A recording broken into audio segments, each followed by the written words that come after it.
game number 30. And he's got 29 RBIs. And this is crossed deep right center. McGuire back, looks up, and there's number 8. Well, that was Greg Bird's big swing last night, his 8th home run, RBIs 30 and 31. Myself, Ed Wyatt, the rest of our Sportscast Australia crew have been so lucky to have a front row seat for that this year. And Ed, we thought that was going to be a big part of yesterday's game. And while, of course, it was, so much happened after that. Yeah, it was a crazy game. It really was. It was one of those things where we weren't sure what was going to happen. Sydney stayed in it. Then the Aces looked comfortable. And then Sydney were right back in it. So very tense at the end of that game last night. Well, those who weren't with us last night, 3-3 with 2 outs in the bottom of the 8th inning, 5 consecutive 2-out hits. The Aces string together 3 runs. And then John Kennedy gives up a 2-run homer, but gets his first save of the year, and they hang on for dear life in the 9th. Yeah, they did hang on. It has been a real testament to the Aces pitching, which has been good all year. 7 pitchers combined yesterday. It was really a total team effort.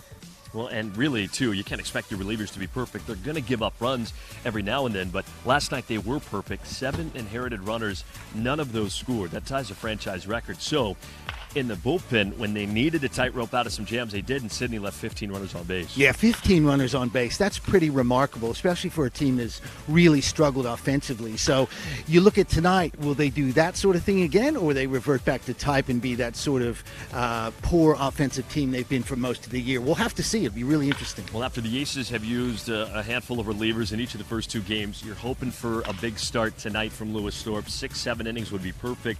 And the good news, you've got one of the ABL's best going in Lewis Thorpe. Yeah, that's right. He's a pro. He's a veteran. He's been there before. So, look, we're not sure what the Aces are going to do in terms of relievers, so you're going to have to want Thorpe to go fairly deep tonight. Well, that's Ed Wyatt. I'm Michael Dixon, the rest of our Sportscast Australia crew getting you ready for Game 3 of this 4-game series. This is the Brick Lane Brewing Company pregame show, and you're watching Aces TV.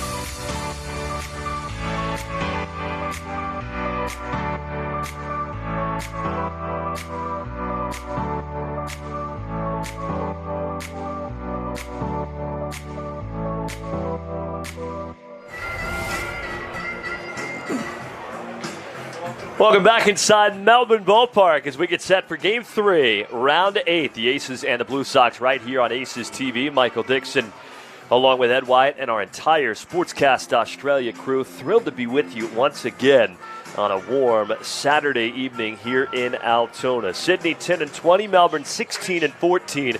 The Aces have won the first 2 games of this 4-game series and the first 6 games between these teams all together. First and foremost, Ed, welcome back. Always great to work alongside you, and the Aces have a chance to do something they haven't done in a long, long time. We'll talk about that momentarily. We'll also give the kids for Team Victoria their due, but it's another Saturday night, another huge crowd, and we're going to have a lot of fun here tonight. It is, and you've heard of the Goodyear blimp, right? We've got the Sportscast drone flying above Melbourne Ballpark today, bringing us some magnificent shots of the park on what is a hot but slowly cooling day. The sun was not really out.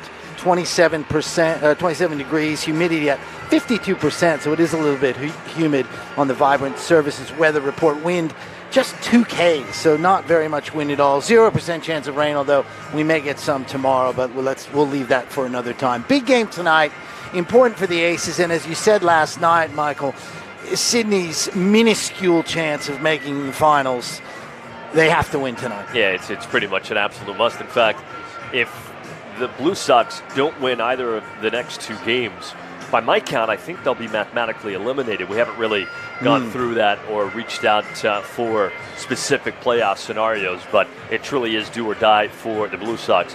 First and foremost, let's give the kids on the field their due, and you might have seen a shot of them up the first and third base lines as we began the broadcast. There's a look at them. If you're asking, well, what is that? Actually, a very big evening for those kids. 16 and 18, the under 16 and 18 teams here in Victoria that are about to go compete in the Australian Youth Championships at Blacktown in Sydney. So where the Blue Sox play, that starts on January the 10th. Victoria fielding teams both 16 and the under 16 and under 18 division.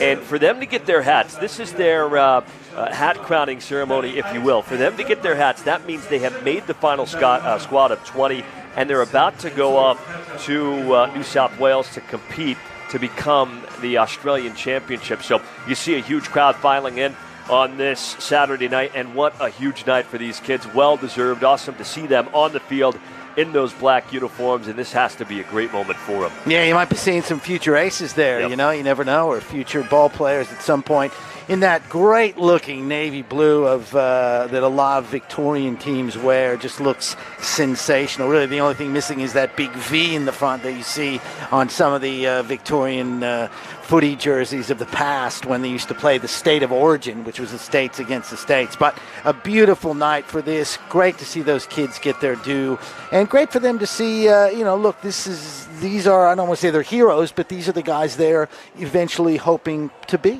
I mean, think about it, though. You're on the same field as Justin Huber, Lewis Thorpe, guys who have come Peter right Moylan. through. Yeah, guys who have come through this system and played Yep. in Major League Baseball. So I don't think it's too much to say there are heroes for these kids on this field, and awesome for them to line up down the first and third base lines and get those hats as they get ready to go off and compete for the championship across Australia. Well, the Aces have won the first two games of this four-game series. They won a couple of nights ago 4-0. They won last night 6-5. In fact, the first one-run win for the Aces this year. We said against Adelaide they got to be better in those closer games. They were better in last night's game, taking a 6-3 lead entering the ninth inning.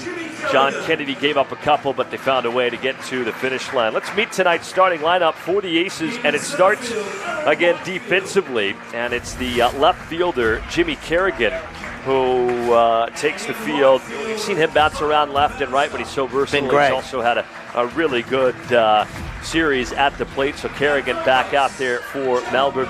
Aaron Whitefield in center field, no surprise there. He's been outstanding as well. Love watching him play. We talked about that yesterday. So Whitefield in center. Zion Bannister DH did a home run last night back in right field Yeah, tonight. good to see him back on board with that home run.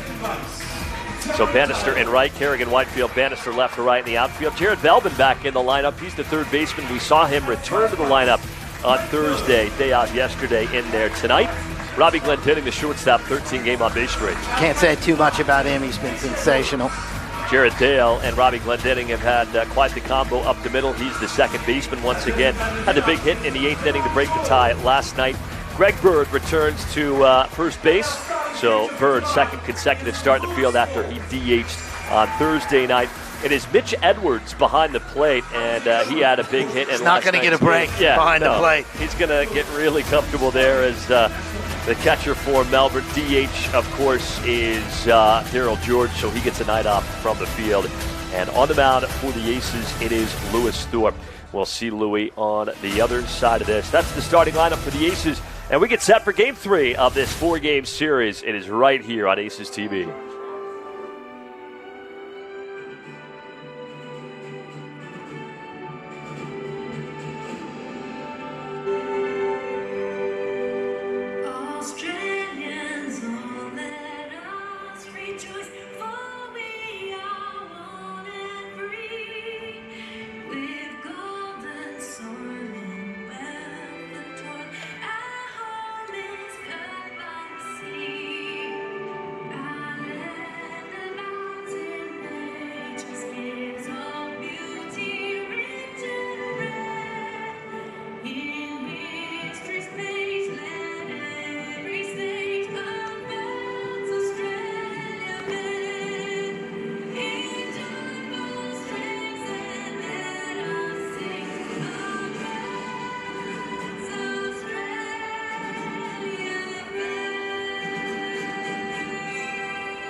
Well, the anthem finished, and we are ready to go. An outstanding shot with that drone up overhead. You can see the U16 and 18 teams lining up down each the first and third base lines, and the cars that are filing in as well. Lewis Thorpe on the mound for the Aces, and Ed, simply put, he's been sensational this year. He's been great, and I tell you what, this is a really interesting pitching matchup between Thorpe and Tim Atherton. A couple of veterans, a couple of guys who've been around for a long time, have had major league and experience in the state. So I'm really looking forward to this. And as we said in the pregame, the way the Aces pitching staff has been used and is slightly depleted they're going to expect him to go pretty deep into the game tonight. I would say, just guessing, 6 innings potentially. Yeah, they desperately need a long start from Lewis Thorpe here tonight. Louis 1-2 with a 2.02 ERA. That is the 3rd lowest qualified ERA in the ABL. He's making his 8th start, 35 2/3 innings, 23 hits, 10 runs, 8 earned. He's walked 17 and struck out 32. He'll face a Sydney lineup that looks like this, and if it looks familiar, that's because it is. The exact same starting 9 that the Blue Sox rolled out yesterday. Robson, Jarvis, Wiley, 1, 2, and 3. Joe DeLuca in there as well. Clayton Campbell, Solomon Ubayer, along with Zach Shepard and Wyatt Hindry. Tim Atherton is the starting pitcher. So that is the lineup here in game number 3 of this 4-game series.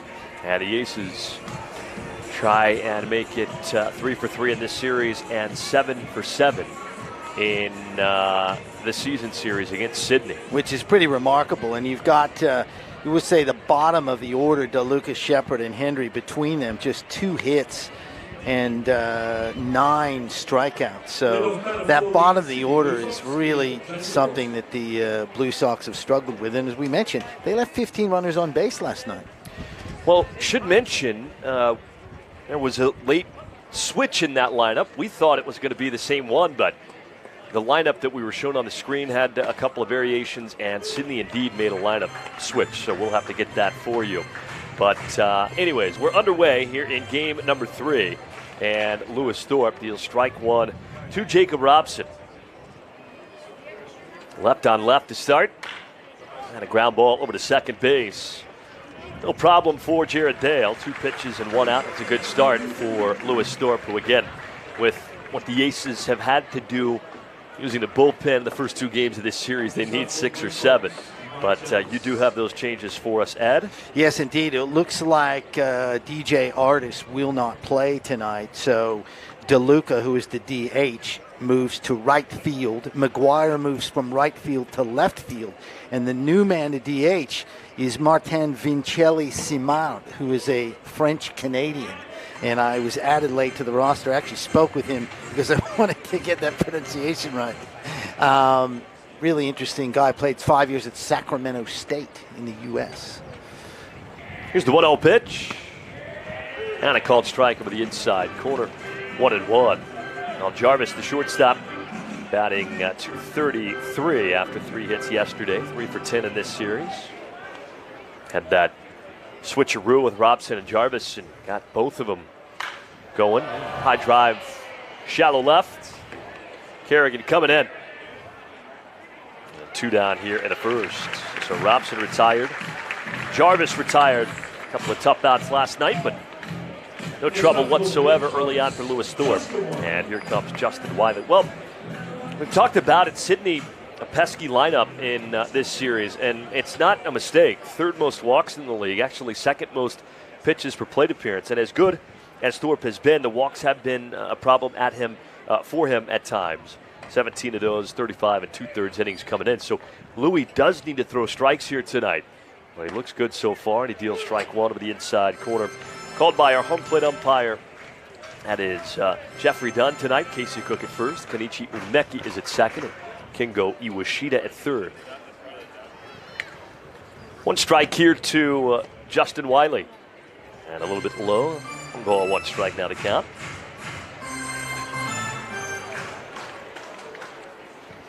Wiley with a 9-game on-base streak. I think they put Vincelli-Simard in there just to make us struggle with that pronunciation. That was a bit of a scramble for us. I learned of the lineup switch when they flashed the graphic up there. Good catch from you, by the way. Wait a second. Joe DeLuca's cleaning up. Yeah, he's on deck. Hit a home run yesterday, snapped it 0 for 13. 2-1. Foul back with fastball there. And that home run was something, wasn't it? Just sort of out of the blue, and he tapped it. Didn't look particularly menacing off the bat, but it just, they were talking last night, they thought it might have caught some wind sort of channel up there, a drift, and just carried it over the fence. But maybe that was just wishful thinking from the Aces. Kerrigan was playing right field, and he hardly gave it a look last night. Seen a lot of 3-up, 3-down first innings from Aces starters this season. Thorpe trying to do that here in game number 3. And they'll have to step off a second time. 2 strikes, 2 out, folks. Is the next strike? Is the next out? Is a strike? 3 popcorn. You heard Tony Shebeki say it. Free popcorn for everyone in attendance. If we have a strikeout here. A long look in, and time called for a third. Wow. Consecutive time. You don't see that. Well, obviously now in minor league ball and Major League Baseball, you don't see that ever. You only get the 1 time or the 2 disengagements. So waiting a while for this pitch home, and the 2-2. Now back. I think Thorpe, understanding the moment, is just trying to get everyone that much more engaged because they know sweet, salty popcorn is on the other end of the line. Absolutely. Get that written into his contract. A bonus every time you get popcorn. Here's the 2-2. Ground ball, punch right side, knock it through. Sneak through. Well, Wiley has now reached in all 10 games that he's been in a Sydney uniform. 2-out single keeps the inning alive for Joe DeLuca. Again, DeLuca was supposed to DH and hit 7th. Instead, with the lineup switch, he goes from 7th to clean up. Switch hitter batting right against the left hand of Lewis Thorpe. Lefties have had a little bit more success against Thorpe this year. 227, righties just 157 with the average. But Thorpe has not allowed much contact this season. 23 hits allowed in 35 and 2/3 innings coming in. Thorpe has not won a start since his first of the year. But he's picked up 3 consecutive no decisions in which he's allowed over that span just 8 earned runs. Runner takes off, didn't get a great jump. Throw down to second, looks good, and he's out. Wiley caught stealing, and the inning comes to an end. No runs, 1 hit, nobody left, thanks to an outstanding throw from Mitch Edwards and the third base runner, and he's caught stealing this season. We go to the bottom of the first, Sydney nothing. Melbourne coming up. At the Sporting Globe, we're a little different to other pubs and bars. We have more than just cooks, we have chefs. We have more than bar service, we have table service. We have more than specials, we have specialties. We have more than live sporting events, we have atmosphere. And we have more than customers, we have fans. It's more than a sports bar, it's a Sporting Globe.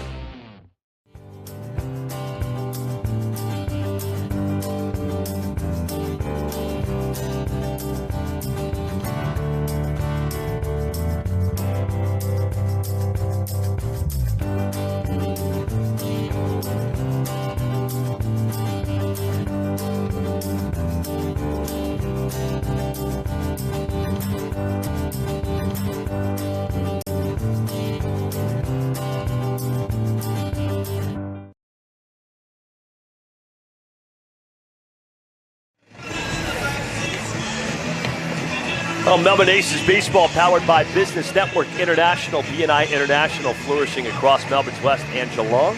Local businesses, including the Aces, join BNI for professional development, networking opportunities, and to increase business prospects. Find your local BNI chapter to tap a wealth of resources and join a winning team. Great crowd on this Saturday night at Melbourne Ballpark. And we go to the bottom of the first, no score. The Aces coming through for the first time against Tim Atherton, or Atho as he is known for short. Longtime veteran in the ABL, and look at those folks packing the seats. This should be a big, big Saturday night crowd. Good crowd last night, over 1,500. Good crowd on Thursday as well. And these last 2 series, that gentleman almost spilled his beer, but good catch. He did a nice job. Very well. These last 2 series have brought some huge crowds here to MVP. Have indeed, and good to see you've caught on to the Australian way of giving people nicknames. Tim Atherton becomes Atho. So you'd be Dicko, by the way. Oh, you would be. I've got a good friend named Nicole Dixon. And they good call friend her of my wife's. Her name is Dicko. So there you go. I'm glad that's not my nickname, or at least hasn't become it yet. Yeah, from now on. That's good point. Atherton is 2-2 with a 2.41 ERA. The first pitch skips in to Aaron Our Whitefield. sportscast crew, I think the horse has left the barn. My nickname in the office is Mick Dick. Right. Now that's different. Why do they throw O on the end of Just everything? always do. Yeah. Just an O. Robbo. Macca's, that's what they call McDonald's. That's great. another one, Macca. That was a good shot there. Well struck, right center. And the right fielder, it's DeLuca, makes a mess of it. Whitefield around second. He is sprinting for third, and they're standing up. Well, immediately, with DeLuca supposed to DH, late lineup switch, they throw him out there in right field, and he made a mess of that on the warning track. Obviously, Aaron Whitefield happy to take that triple. Third triple for the Aces this season, and the first run of the game, 90 feet away. But it's a bizarro thing from last night where the move really paid off, switching Jarvis and Robson, and now this move, he just misreads that, then bumbles it off the warning track on the wall, and that's a terrible start if you're a Sydney Blue Sox fan, and a beautiful start if you're a Melbourne Aces fan. So a triple for Whitefield. Infield back, still. They may have given him an nothing. error, Michael. I'm not sure. They've got a hit and an error up there on the board. So a double maybe and an error, giving him the triple. We'll confirm. Right now, though, runner at third with nobody out. RBI chance for Darryl George. Yeah, and if you're Tim Atherton, you're kind of like, should have been an out. I mean, it was well hit by Whitefield. It was. Give him credit. Correct. So a barreled up ball to the warning track. Yeah, shouldn't have Always been feel three like though. you deserve better, but Atherton absolutely will feel like that should be out number one. And that plenty deep enough to score the run. DeLuca again. This time on the track makes the catch. Whitefield tags. And an eventful start to the bottom of the first. Darryl George with his 11th RBI, first of the series, gives Melbourne a 1-0 lead. Can you imagine what was going through DeLuca's mind as he looked at that ball pretty much in the exact same spot? But he handled it. George hit that really well to right center field. You see DeLuca going back. And who knows, he was ready to DH, and now suddenly he's thrust into play right field. Well, officially, it is a double and an error on the right fielder. So, Yep. currently an unearned run against Atherton, but a 1-0 lead, and the Aces are playing with a lead for the second time in this series, at least the first lead of the ball game. Big swing and a miss from Robbie Glendening, and it's 0-2. Well, Robbie with a 13-game on-base streak, a 6-game hitting streak, and among the league leaders in so many of critical offensive categories. He's had a fantastic season. And he takes inside from Atherton here. And Atherton, of course, he's won 3 Claxton Shields, spent 4 seasons with Canberra, 5 with Brisbane. This is his second season with Sydney. He was with them back in 2012, 2013. 34-year-old was in the Twins and Athletics organizations. And he sits down Glendening with a big curveball. First strikeout, he's got a lot of those, 46, 41 innings coming in. In fact, tied for second with 46 strikeouts. Kind of a logjam atop the strikeout leaderboard. There were 4 different pitchers who came into tonight's game with 46 strikeouts. So Atherton with number 47, also tied for fourth with 41 innings pitched. And he refaces Greg Bird with 2 down and nobody on. The Aces up 1-0 in the bottom of the first. Yeah, we are seeing 2 legit pitchers on the mound tonight.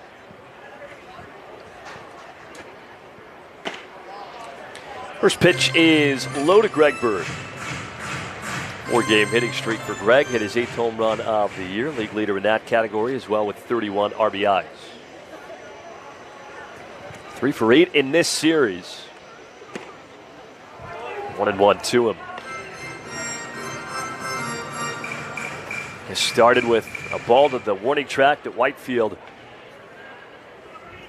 was credited with a double on. got to third with an error from DeLuca. The ball should have been caught. DeLuca made a mess of it out there at the base of the wall in right center. But because Whitefield 90 feet away with nobody out there, Old George is almost in an identical spot to where DeLuca made the meal. The Whitefield fly ball made the catch. Plenty deep to score. Whitey and a sacrifice fly has Melbourne on top 1-0. 2 balls, 2 strikes here to Greg Bird. Comes in tied for first with 55 total bases. Alex Skepton, the rookie who's had a great year with Brisbane. Great year. Up there with Bird in that category. You know, I was watching, I love to watch batting practice. I'll tell you a Bird story in just a second. Unless he hits a home run here. Well, you can still tell the story. 2-2. And he fouls it back. He comes out and he's sort of swinging the bat as he often does, just sort of practice swings. And he kind of looks at the bat, puts it on the ground, rolls it, and goes, "This bat's crooked." Because it's a crooked bat. And all the other Aces players are looking at him like, "What are you talking about?" Goes, puts it away, and gets another one. He's a hitting scientist. I feel like you don't get to where he's been without some of that. 2-2. Rolls it to Wiley. And Atherton responds well to a tough start in the bottom of the first. He gives up an unearned run. Whitefield a double. 1 error, nobody left. We go to the second, and Melbourne with a 1-0 lead. Oh, we've been there for every game of 4 and 25. When Meatloaf overcooked it and Gregan saved that try. When Brownie takes one for the team and Bradley skated by. This golden crusty pastry watched as Taylor kicked the sky. When Ben Simmons makes a 3, we give a big high five. What future sport looks like just won't be run without a pie. Oh, what a lovely pie, me mates are 4 and 25. Oi!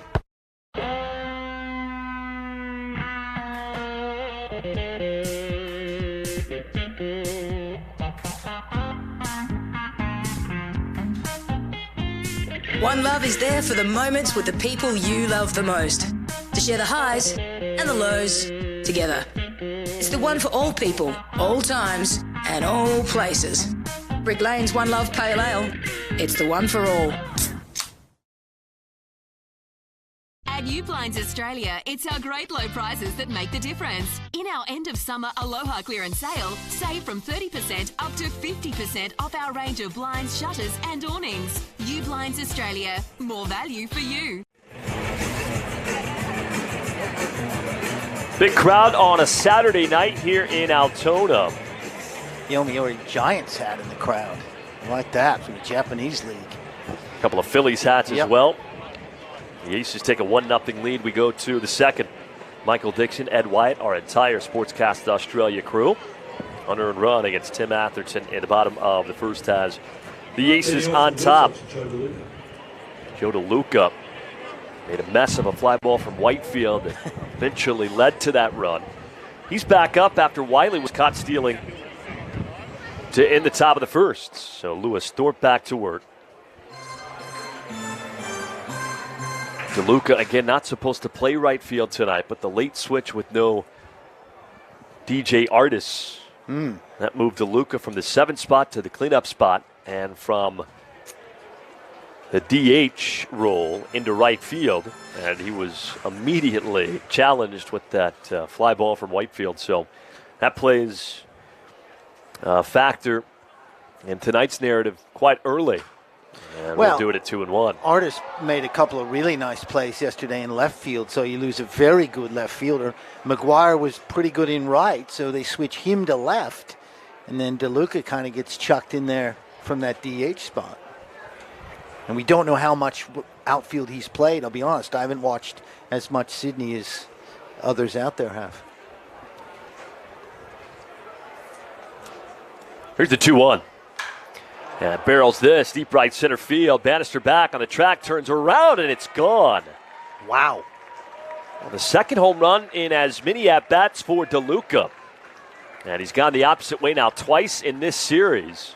0 for 13 before he's back-to-back home runs and makes up for his miscue in the first to tie it up here at 1 in the second. You know what he said as he hit that? Take that, you announcers, for bad-mouthing me. Though I'm sure that he wasn't thrilled with himself in the dugout after that first inning, but that's a good way to make up for the miscue. Certainly is. 2 big home runs. In fact, this is 2 at-bats in a row, isn't it, with home runs? Yep. Jeez. First pitch outside to Clayton Campbell. Campbell walked twice yesterday. New Zealand native. Slow go form, just 164 on the batting average. That is only the 15th home run hit by the Blue Sox this season. And while righties have a much lower average against Thorpe, he's now allowed 4 home runs, all 4 of those 2 right-handed batters this season. Now, DeLuca, of course, a switch hitter, but still batting right against Thorpe, and he's tied the game here at 1 in the second. Could be in for another wild one, Michael. Just get that feeling. Once the weather starts to warm up, it just feels like it's so much more conducive to power hitting than it has been in the first 3 rounds here at Melbourne Ballpark. And for Thorpe at this stadium, 3-2 with a 1.43 career ERA coming in. So he has pitched very, very well. Remember, his last start against Adelaide gave up a couple of runs, labored significantly through the first inning, and then somehow found a way to get through 6, allowing just those 2 runs. He walked 5, struck out 5, and had an ABL career-high 106 pitches thrown. But it was quite the battle for Thorpe, and significant cap tip to him for getting through it like he did. It's hit a long way foul by Campbell, still 2-2. Way ahead of that, but was hit very hard. Of course, Thorpe, 3 years in the big leagues, 3-5 with a 5.76 ERA. All of those with the Minnesota Twins. Made his major league debut back on June 30th, 2019.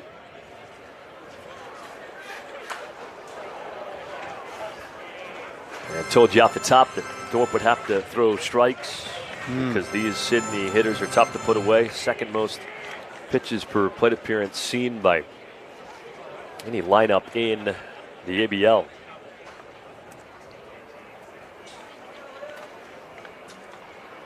Here's the pitch, and it's inside, ball 3. That's been the theme for this lineup, and Sydney leaving 15 runners on base last night. It's the second most runners left on by an Aces opponent all time. Is that right? 15 left on base. Yeah, I knew it was a lot. That puts it in perspective. They've done a lot of this. 2 strike foul balls in this series. Yeah. Of course, it helped. The Aces last night out of the bullpen inherited 7 runners. Not one of those scored, and that is tied for the most inherited runners for the Aces relievers in a single game, not to allow one to score in franchise history. Payout pitch. Popped him up. It drifts all the way out towards right center, but Whitefield there to make the catch. And Campbell out to 1. Following up the home run from DeLuca here in the second inning. So, 7 inherited runners, none of them coming in to score. They're having a couple of games where Melbourne relievers have inherited more than 7, but some have come in to score. Yep. But for the Aces relievers to strand all the inherited guys that they came in with, that is tied for the most, only the second time that the bullpen has done that. The only other time was January 9th, 2016 at Adelaide. Back at the Norwood Oval. Called a game there. That's where the championship series was a number of years ago. Great old oval, that one. It's kind of not really baseball. It's a footy oval, cricket oval, but it works for baseball. It was fun. Fun place. It was scorching hot. 40 degrees, I think, and we were outside calling it on a platform down third base with the crowd behind you. And I tell you what, there's a little bit of pressure when you're out there trying to do a live broadcast. They go, and you got all these people behind you. Because they can all hear you, too. Yeah, absolutely. Weren't afraid to yell a few things at you. Fun, though. Great place to watch a game. Thorpe to McGuire. And that didn't miss by much. Tried the breaking ball. Thorpe still looking for that first strikeout. McGuire 6 for his last 12. 1 for 5 last night. So he's been hot.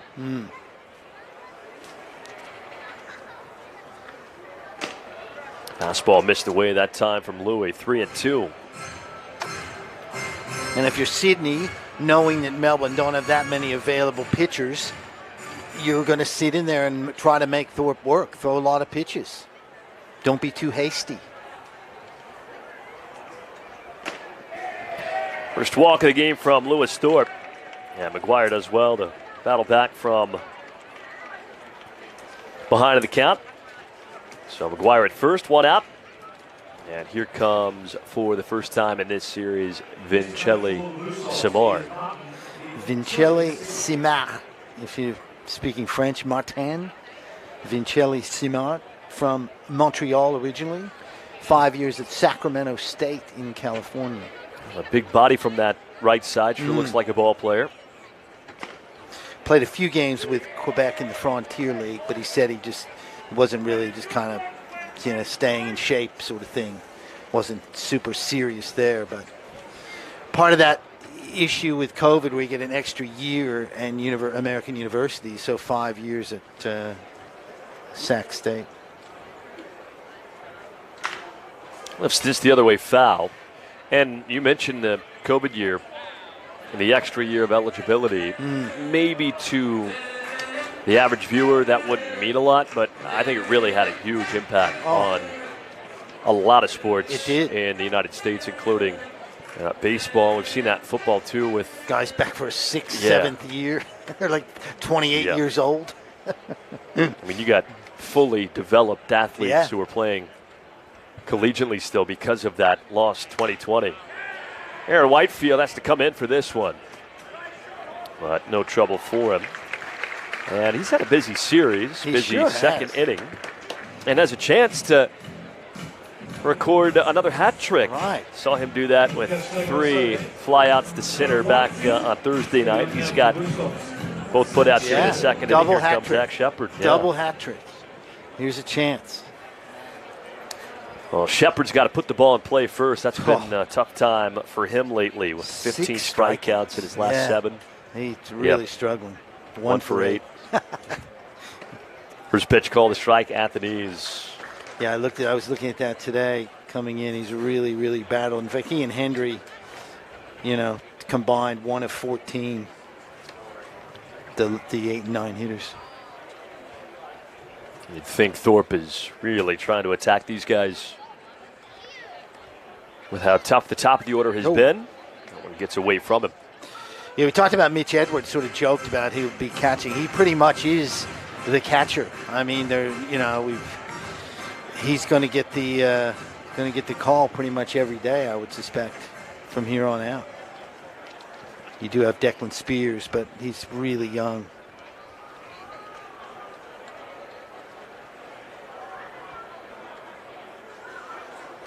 Swing and a miss. Good fastball there from Thorpe.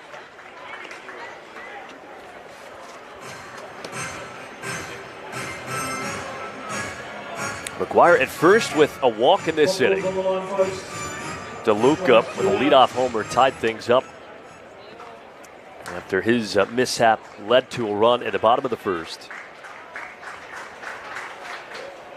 A backdoor breaking ball could not get the call. 2 balls, 2 strikes. Thorpe asking home plate umpire Jeffrey Dunn where that might have missed. That looked pretty good. Did to me. May have broken a tad late, but wow. Very close take by Shepard. And here's the 2-2. Fouls it back.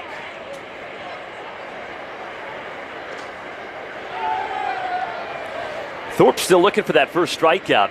There's a look at the packed all-star bar down the right field line. Huge crowds. Yeah, this, I'm going to guess, is the biggest crowd the Aces have had this year. Think so?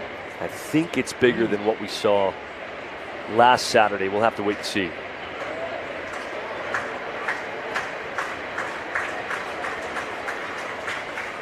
Two.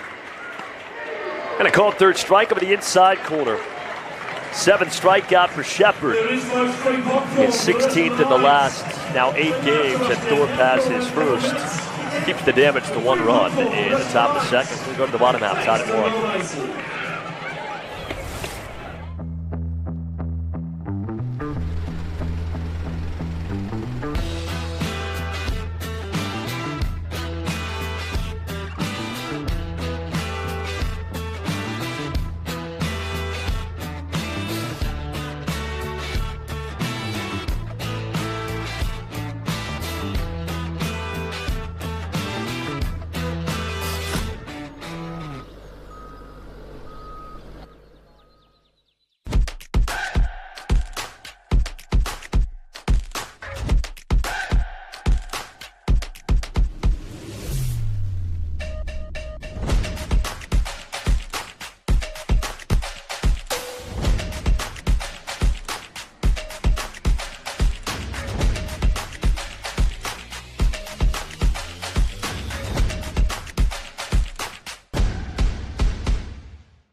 Welcome back to Melbourne Ballpark.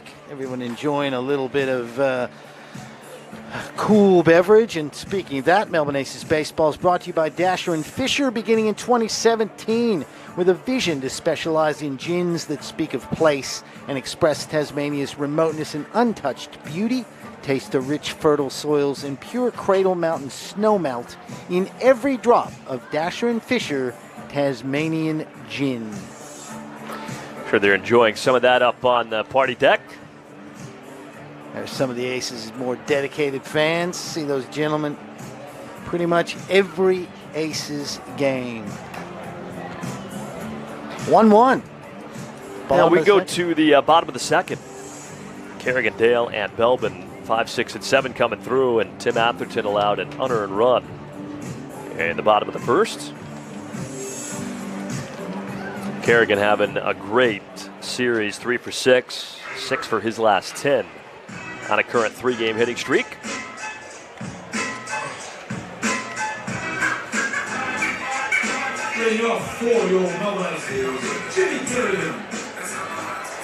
Average now 300 for Kerrigan.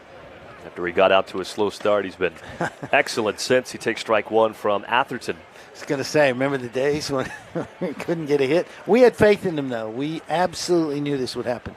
And it was tough, too. It was just 2 days because he debuted last Friday and then had to play both games of the doubleheader a week ago. Yeah, he got off a plane, probably didn't even know where it was.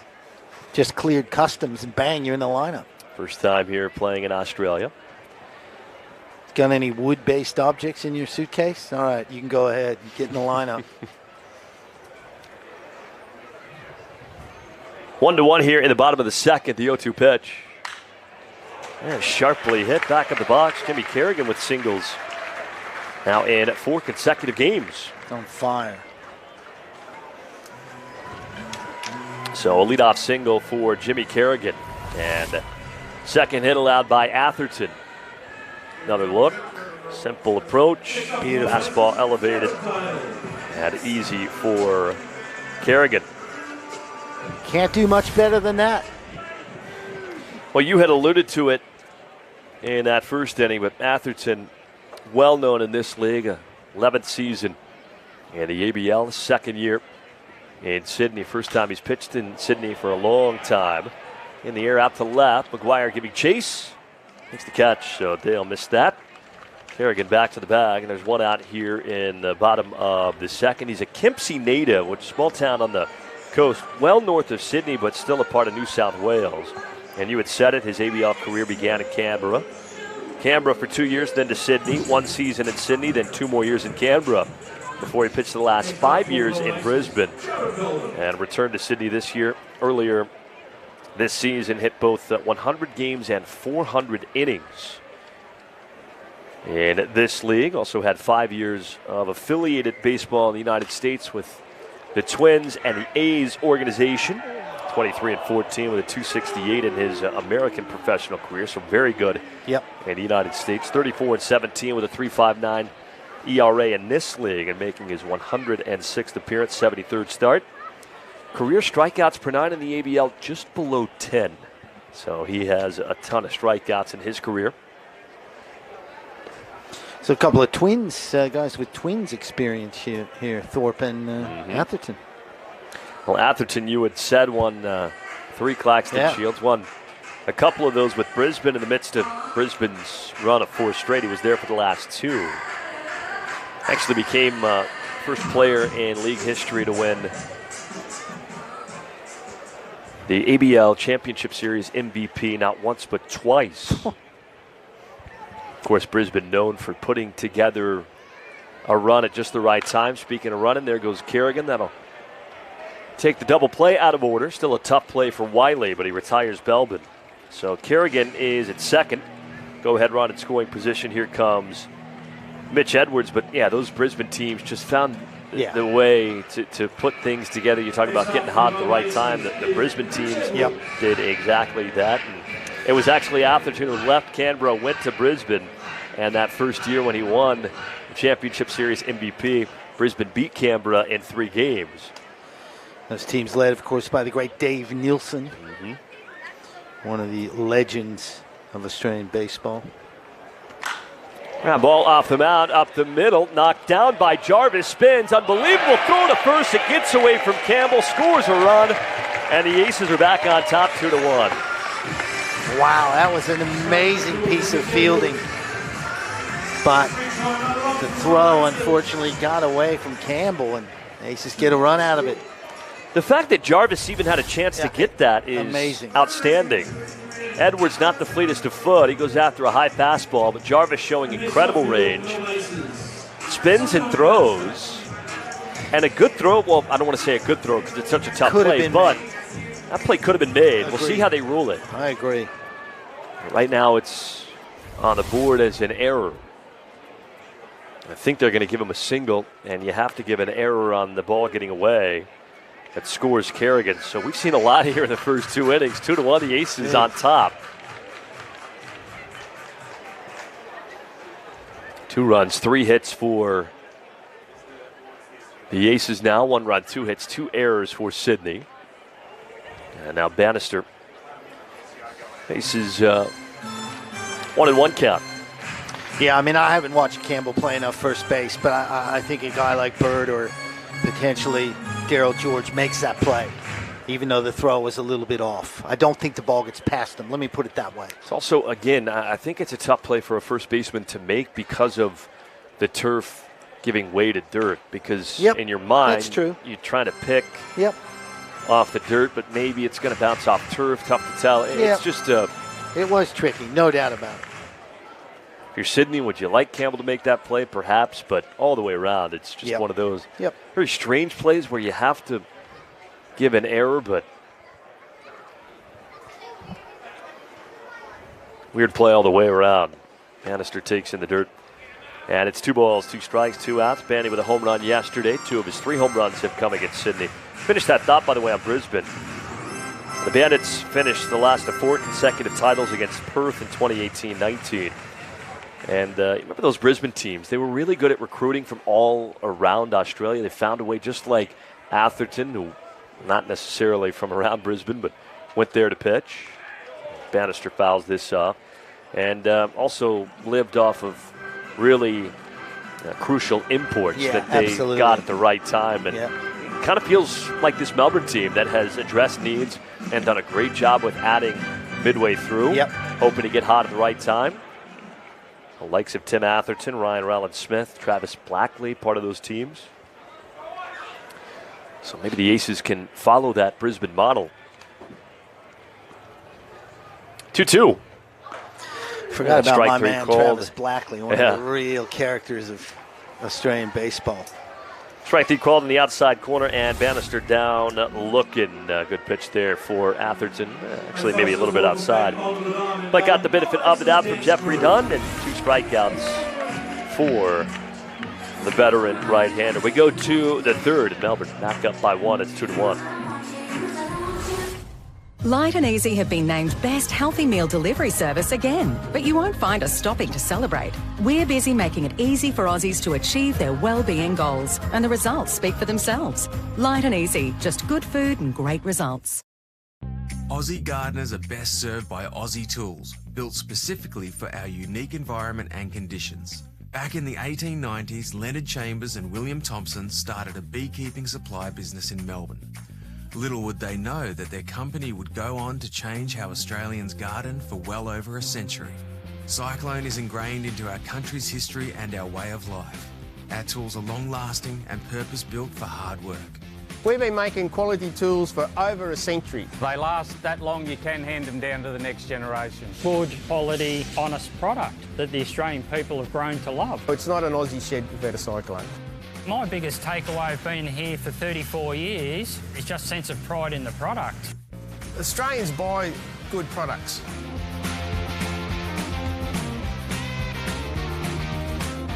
So if they keep on buying, we keep on making, so we're here. Cyclone tools, made for Australians.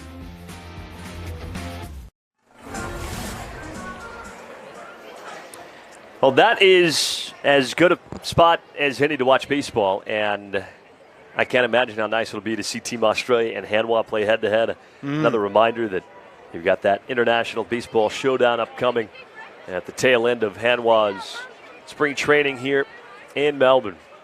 That is just around the corner, and for more information, visit melbourneaces.com.au. We go to the third, and it's a 2-1 Melbourne lead. Lewis Thorpe back to work, gave up the solo homer to DeLuca in the second, but stranded McGuire after a one-out walk, picked up his first strikeout. He's facing 9-1-2. That is Hendry, Robson, and Jarvis. Thought it was getting a bit cooler at the ballpark, but I'll just be honest, Michael, I'm sweating a bit here in the box. Haven't had this for a while. Well, it is quite humid as well. It is 28 degrees now. Humidity. That's hit out to right field. Bannister back on the track, turns around, and this is gone. Wow.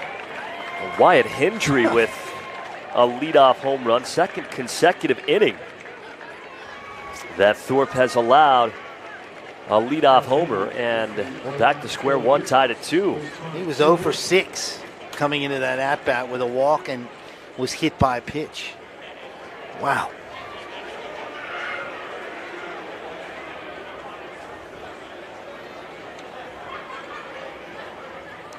So the second home run for Hendry. At the bottom of the order has not given Sidney much, but that's a boost. It's a huge boost. Robson now up for the second time, and he rolls this past Jared Dale. And into right field for a single. So a solo homer and a single and some speed on the base paths. A 2-2 game here in the third. Another look at the home run. And that is now the 5th home run allowed by Thorpe against righties this season. Yeah. Again, righties came in hitting just 157, but they've hit for some power against Lewis Thorpe. DeLuca with a leadoff homer in the second. Hendry a leadoff homer in the third. Tied at 2. And a bunt punched right side. Tough play. Bird fields. But he's got no play and everybody's safe. That would have been a tough play anyway, and there was a foot race there between Jarvis and Thorpe, and I'm not sure Thorpe's going to win that, even if Bird fields that cleanly. We'll get a look at it here on the replay. You can see first base uncovered there. You've got a foot race here that is probably going to be won by Jarvis anyway. So that's a hit. Yeah, it's got to be a hit. There was really no way I think Bird had a chance to get Robson at second with his speed, and indeed it's the second bunt single in as many nights for Jarvis.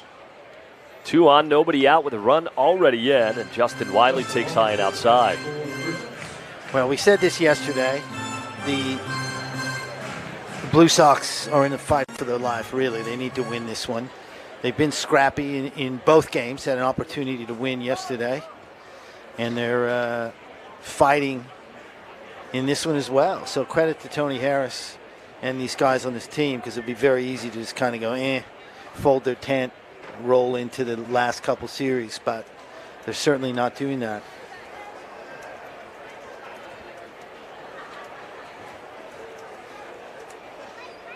And now you're into the meat of the order here with Wiley, DeLuca, and Campbell, who can all hit. And a couple of dangerous guys on base in Robson and Jarvis.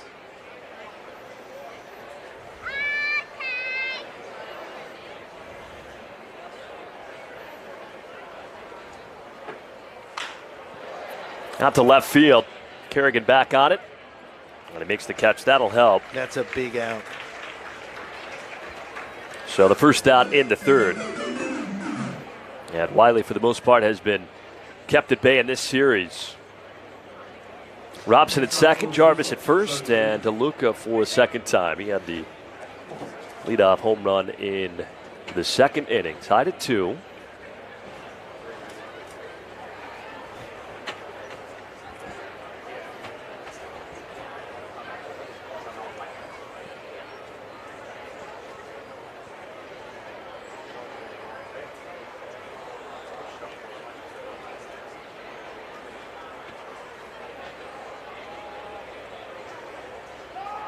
And time called after a very long hold. You could feel it coming. He could indeed. We saw Thorpe step off 3 different times before he threw a pitch to Wiley back in the first inning. Aces dugout, and the GA behind it. I believe I saw a Dirk Nowitzki jersey up there in the rows behind the Aces dugout. Yeah, he's made a few appearances over here over the years. Called strike of the knees.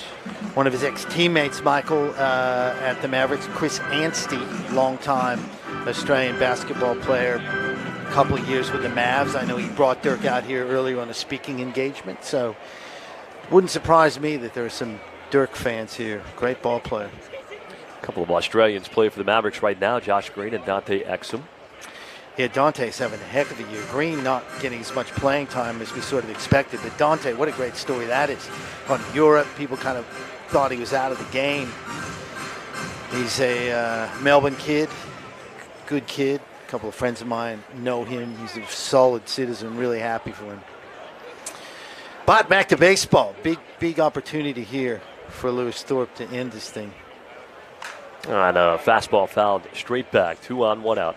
Kyrie Irving also was born in Melbourne. He was indeed. Which I didn't know until I came out here. His dad was over here playing. Yep. Didn't stay long. Went back as an infant. But yeah, so Kyrie, Bogut, and Ben Simmons, all #1 draft picks born in Melbourne. Great trivia question. The Bogut one is very good. 1-2. Here's the pitch. Swing and a miss. Needed that. Big pitch. Twists him up with a filthy breaking ball over the inside corner. So a couple of strikeouts for Thorpe. Both of those have come on that nasty breaker. 2 on and 2 out. He's trying to work around the singles following the home run from Hendry. The game tied at 2, top of the 3rd. Just like we thought with Thorpe and Atherton on the mound, it's been the offense that's controlled the first couple of innings. Now, what is that? Oh, it's the bullpen cam. It's taking the place of Jack Enciando's big melon on there. That's the Sydney happened thing. So. Oh, was it? Okay. Yeah, I think, yeah, I'm funny. pretty sure it was. Not sure who that's for, but yeah, so we've got Enciando cam. They've got the High Mom cam. Well, it's reminiscent of Todd Van Steetel when there was no coverage of the first road series for Adelaide going to Perth, and he drew the sketches of what happened in the game and posted them to social media. He's very good on social. 2-0. Foul straight back. There goes the bat, and it's stuck. Hey, somebody's got a souvenir. Shouldn't be too tough to get out. There it is. Yeah, he'll have to give that one back, sadly. They should give him one, right? Isn't that how it works? Well, give him one? At the major league level where you don't pay for your bats, yeah, of course. Good point. But at this level where bats cost about $100 a piece. Give him a broken bat. Look at that. Here we go. I'll give him a ball, I think. I like that. He's thinking about it. You can always give him Greg Bird's crooked bat. That's a good point. It's no use to Greg. That's crazy. Conveniently got stuck right there in the netting. Good work from that fan. Very instinctual. He just got up, didn't even think twice about it. 2-1. And the dirt, 3 balls and a strike. Seen a little bit of everything in this series and the Adelaide series combined. We should have just written down all the quirky things that happened in these 2 series, because we've had some really unique things. People trying to get the balls out of the All-Star bar net. Climbing the ladder. A ball that hit the top of the fence, a ball that hit the pole out there yesterday. 3-1. Oh. Inside ball 4. So second walk allowed by Lewis Thorpe. And they're loaded up for Solomon McGuire, who walked with 1 out back in the second.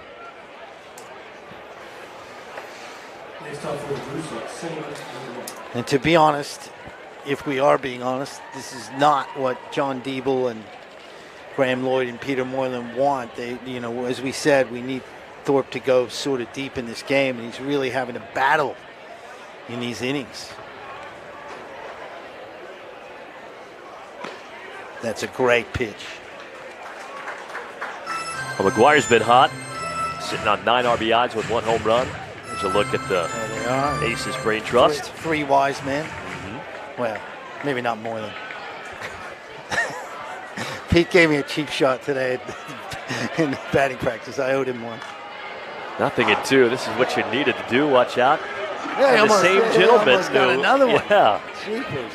He was going after the ball. It was a much tougher task trying to catch that with, I think that's a Gatorade in one hand.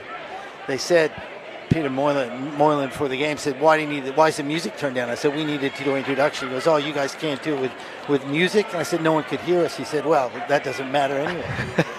Thanks, Pete. Heard that. 0-2. Ground ball. Dale from a knee. He's got it, and the inning is over. Great play. Good work done by Lewis Thorpe. Gives up leadoff home run for the 2nd consecutive inning, which strands 3. We go now to the bottom of the 3rd, tied at 2.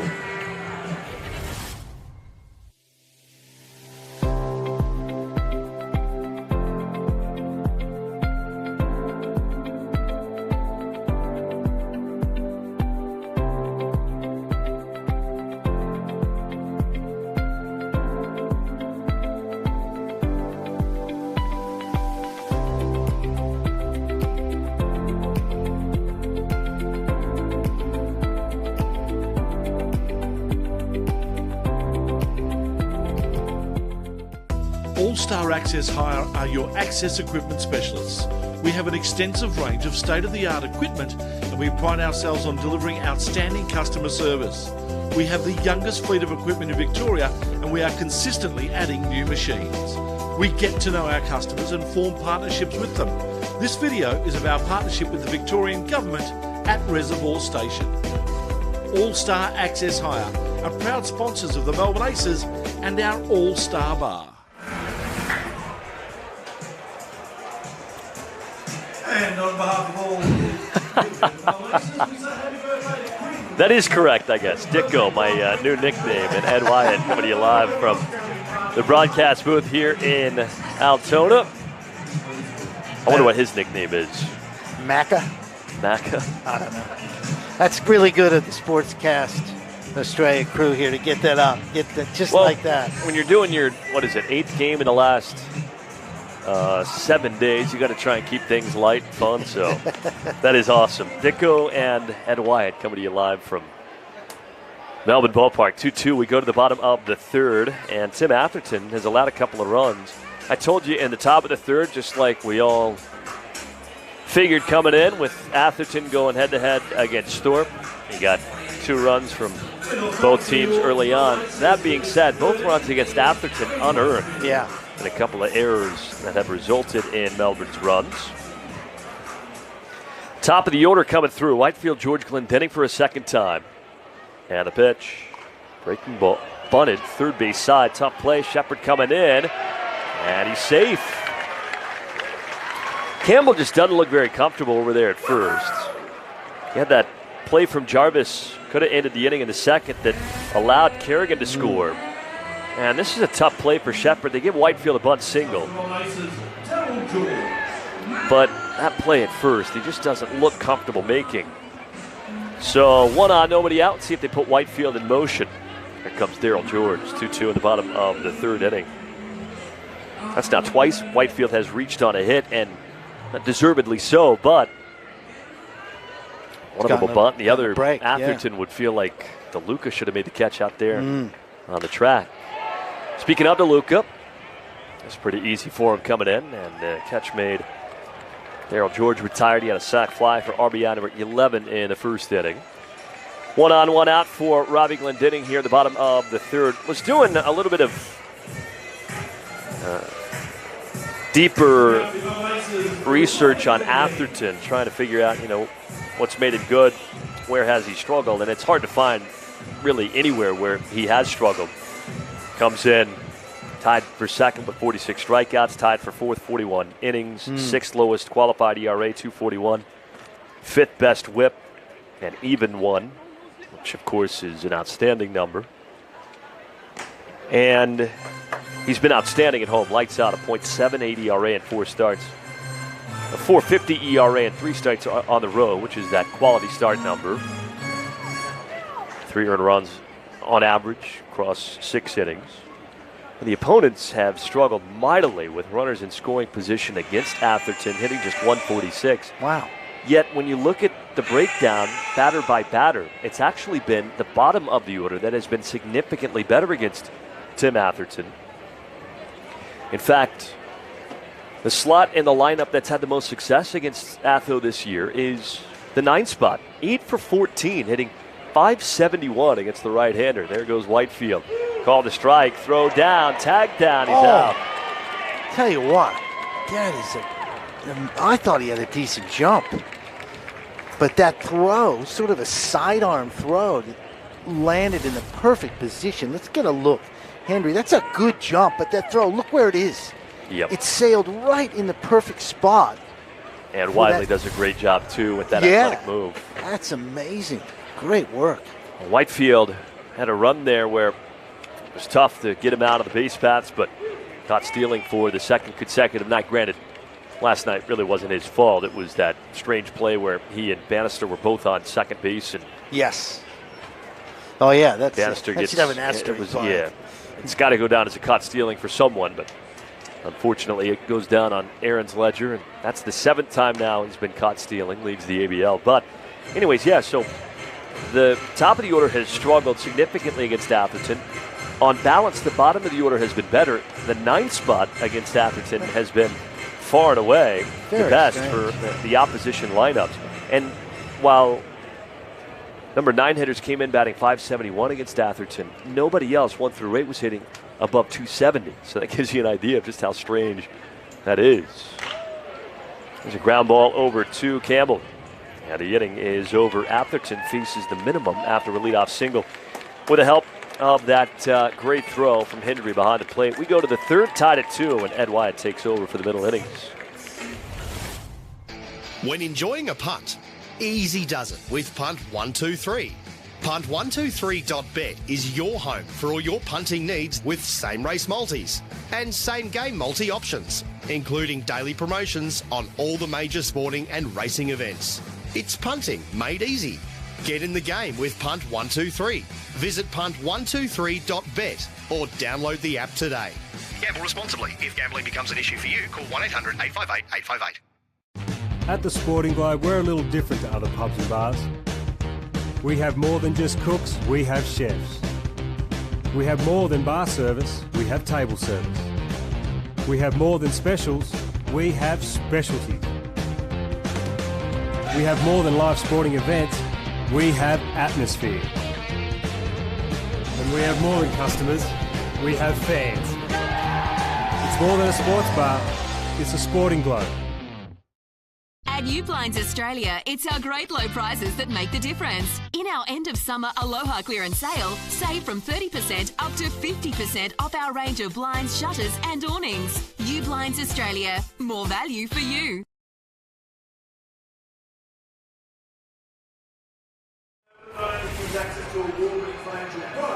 Welcome back to Melbourne Ballpark. A couple of fans enjoying their time here, taking a photo, preparing for the top of the 4th inning. Some of the Victorian under 16, under 18 team players in attendance tonight. 2-2 ball game. Aces in the Sydney Blue Sox in game 3 of 4-game series. Aces have won the first 2. And here for the second time is the late addition Martin Vincelli-Simard.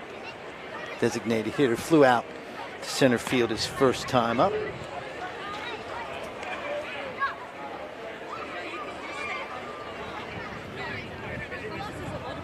He's taken over the DH role from Joe DeLuca in a late change. It saw DJ Artis out of the lineup. That's a strike on the outside corner. 2 quick strikes on Vincelli-Simard.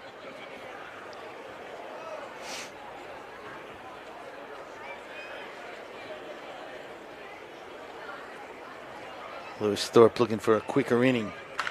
Although that's lined into center field just as I say that. And first hit of the series for Martin Vincelli-Simard.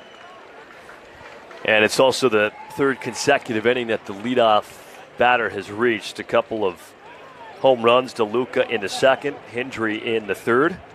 And here it is Vincelli Simard, who's probably not much of a threat on the base paths, but leadoff single nonetheless. And so Thorpe has some work to do here in the fourth. So we should be happy it's not a round tripper, that it's just a single.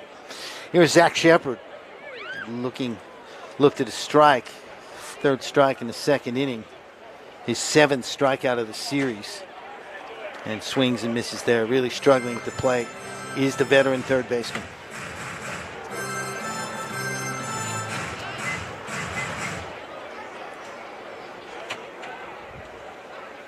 Two game, seen a couple of home runs from the Blue Sox.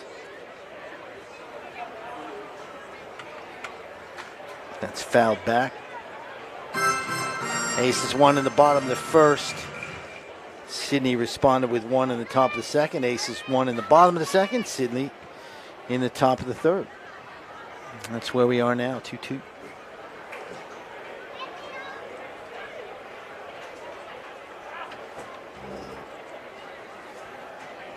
(0-2) pitch to Shepard from Thorpe. Swing and a miss. His woes at the plate continue. 1 away. Third strikeout of the night for Lewis Thorpe. You mentioned he's looking for a quick inning, and after that leadoff single against the bottom of the order, not saying necessarily you'd need a double play here, but hopefully that strikeout can ignite him a little bit, get him on a bit of a roll, because they really do need at least 6 from him tonight. Yep. Well, here's Wyatt Hendry, light hitting catcher who put one over the right field fence in the third inning.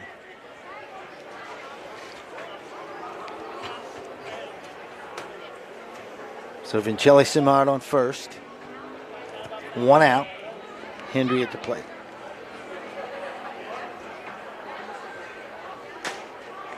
Outside corner, strike, 1-1.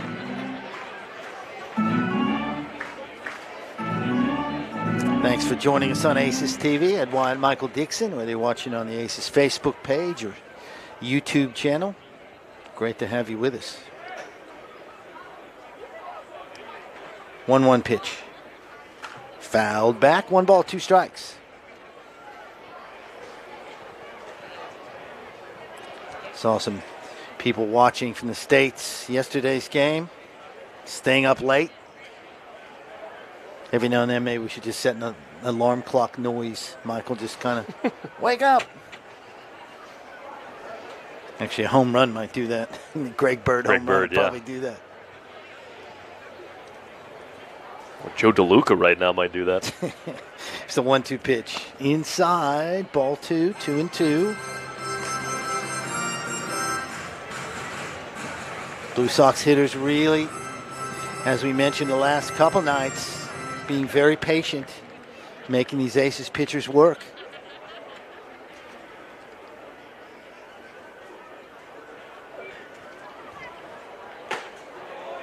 Whew. Yeah, a couple close ones there. Wow. The fastball over the inside corner that was ball 2, and that one a fastball just a little bit high, ball 3. So Hendry's worked it to a full count here against Thorpe. Hot night at the ballpark. Not much sunshine today, but very, very warm. Got up to about 30, 31, I'd say.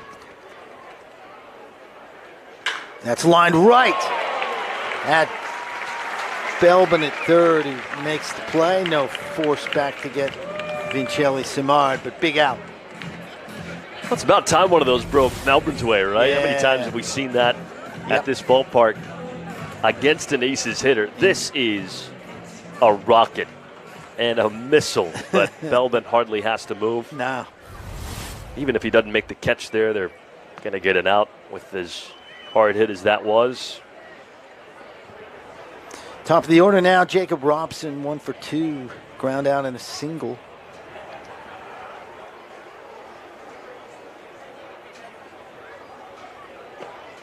First pitch, ball.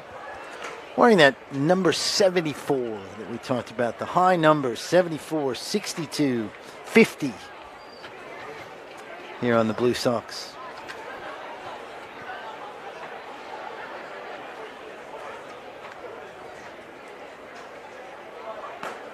Looks at the strike, 1-1. Good from Lewis. Yeah, big-time numbers. And for what reason, I don't really know, Yeah, I don't know either. Strange one.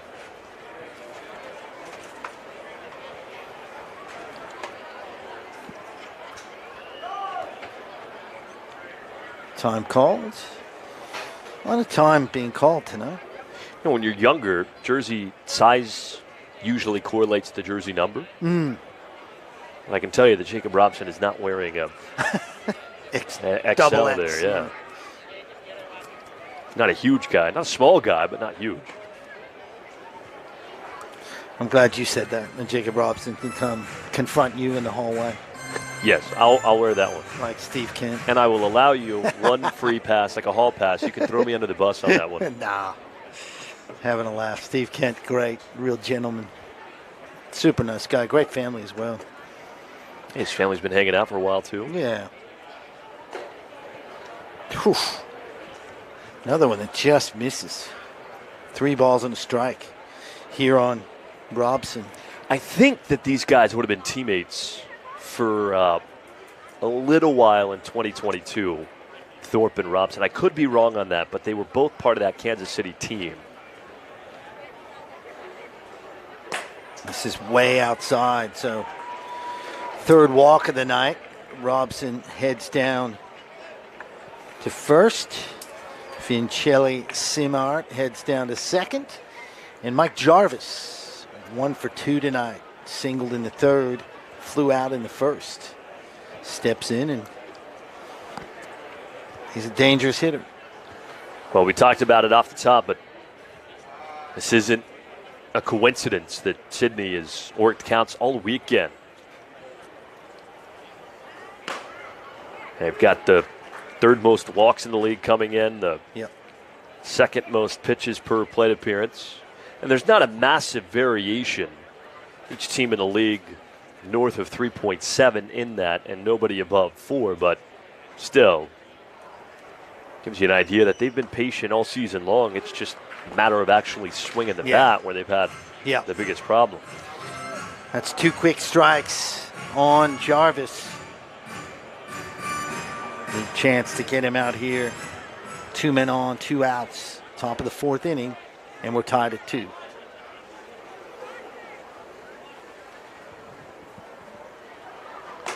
High and outside. Ball 1, 1-2.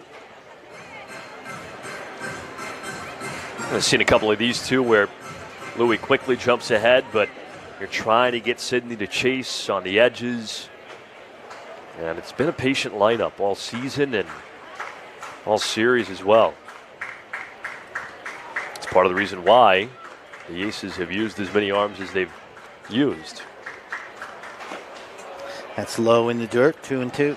Numbered 6-0 against Sydney, tied for best start to a season series in franchise history. Also started 6-0 against Brisbane, finished 7-1 against Brisbane that year. Started 5-0 against Sydney in 2016, finished 7-1. And the Aces, with a win tonight, would have 7 wins against an opponent in a single season for only the 4th time in franchise history.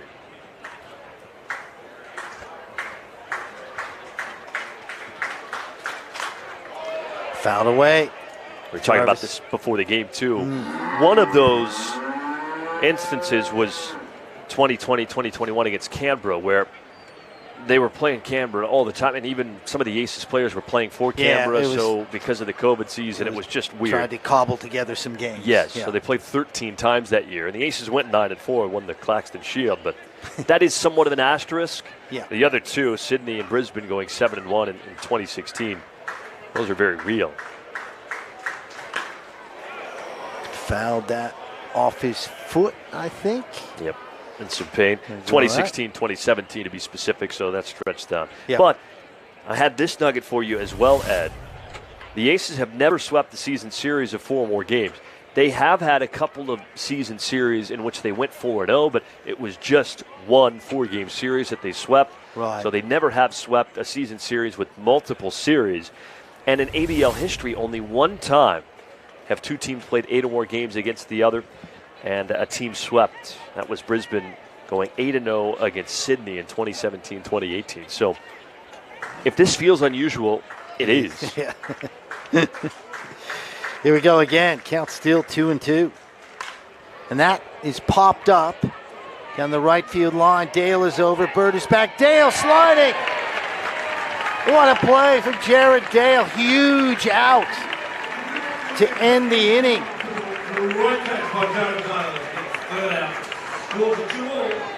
What an effort from Jared Dale. Unbelievable to chase that down and make the play. We'll head to the bottom of the fourth. Score still 2-2.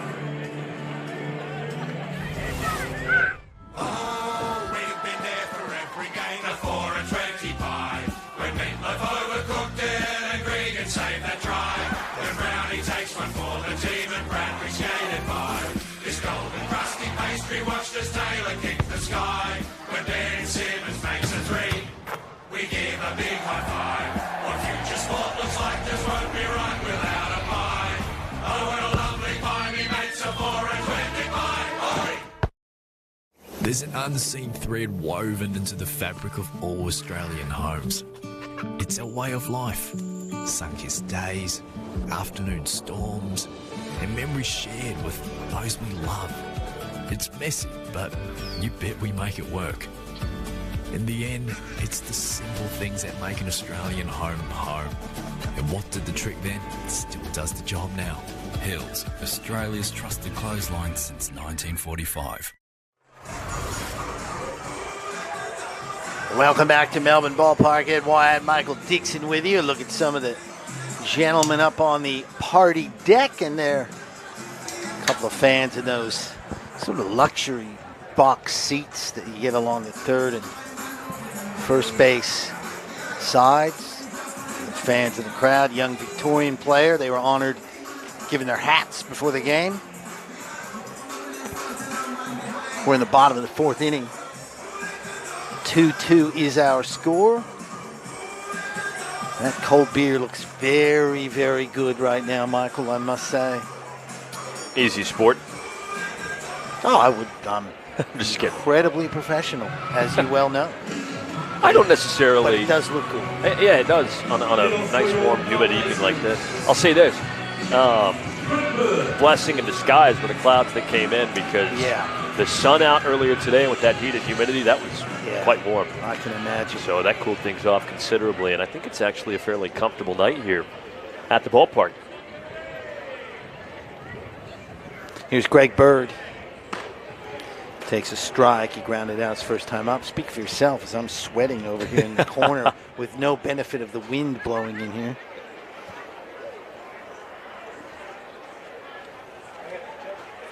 Atherton still on the mound for the Blue Sox.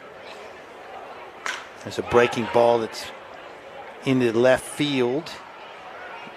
It's not going to make it, just shallow. Kind of blew back in, I think. Jarvis makes the play on the edge of the grass, one away. What a play from Jared Dale, by the way. I don't think we had enough of an opportunity to give credit where credit was due. He's standing on deck, but that was, I can't figure out what was more impressive. The speed, the ability to track, looking over his shoulder, sliding down. I mean, the degree of difficulty, absolutely ridiculous. We'll get a look at that in a minute, but yeah, that was a tremendous play. He ran so hard to get there, which was just incredible. Here it is, in fact. It's popped up in that sort of Bermuda Triangle area. Look at him running. Look at that speed. I mean, the speed is and ridiculous. Then over the shoulder, dives, makes the catch. Magnificent. Back to live action there as we look at Jimmy Kerrigan. The old adage, too, when you make a huge play in one half inning and you're due up in something good the happens. next half inning, watch out. Count is 1-1 on Kerrigan with one out. He singled and scored in the second inning. Ooh, that's a tricky pitch from Atherton. Just finished a little high, sort of really dropped. 2 balls and a strike. Kerrigan against the veteran Tim Atherton.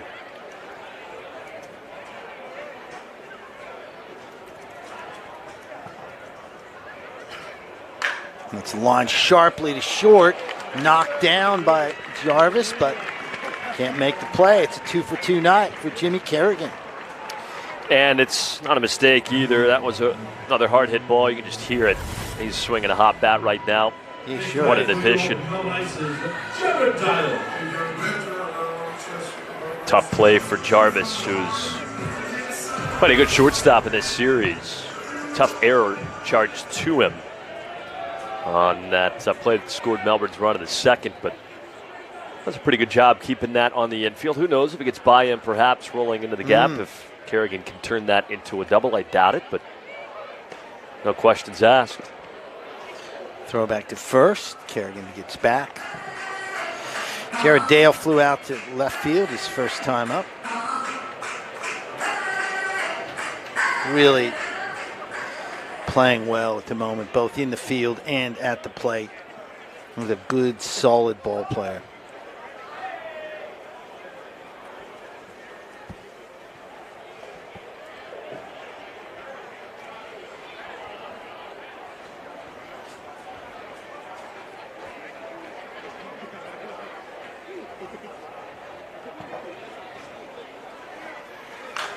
Fouled away.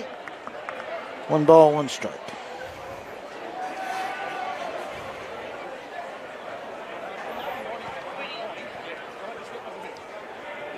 Jared Belbin on deck. If the Aces get something going here, Mitch Edwards, Zion Bannister.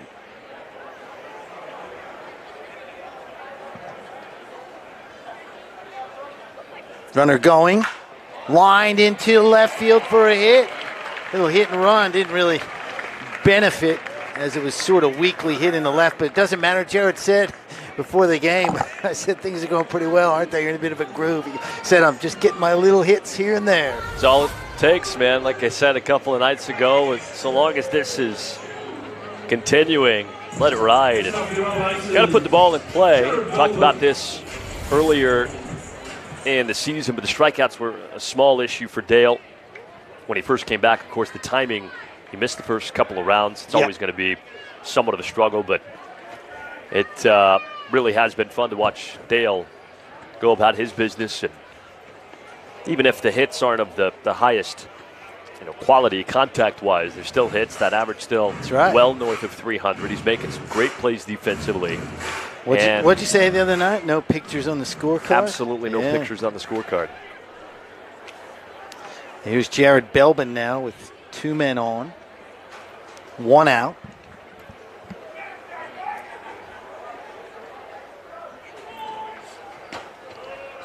Low. Ball 2. Actually 1-1. Apologies. So Kerrigan on second, Dale on first. 2-2 ball game. Another tight one.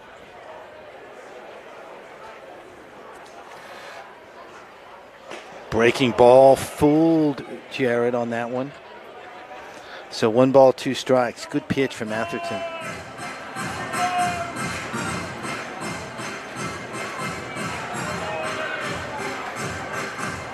Shot of the Aces dugout. This is really the first time that Atherton has been in trouble from something kind of self-induced. Single from Kerrigan, sharply hit. Dale's was a ground ball that snuck through, but does have some work to do. That's grounded to second.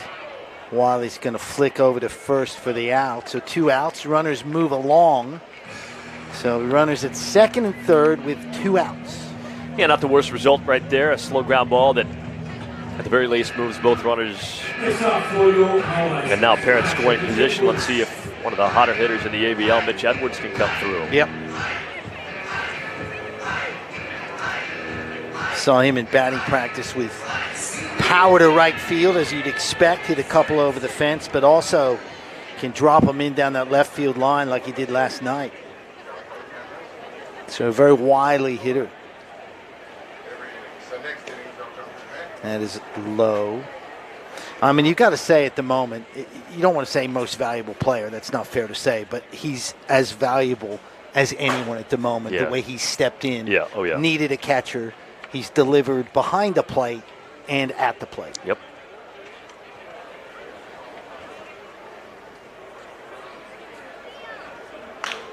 It's grounded to first. Campbell calls it, takes it himself, and the inning is over. Aces get some men on. Cannot bring him around. We'll head to the top of the fifth. Score remains 2-2.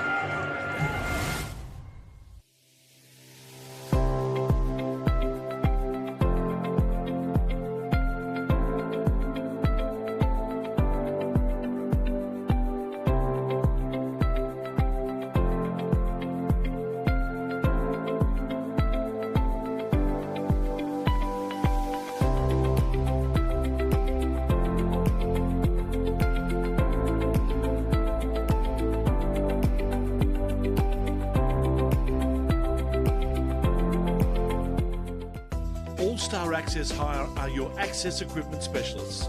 We have an extensive range of state-of-the-art equipment and we pride ourselves on delivering outstanding customer service. We have the youngest fleet of equipment in Victoria and we are consistently adding new machines. We get to know our customers and form partnerships with them. This video is of our partnership with the Victorian Government at Reservoir Station.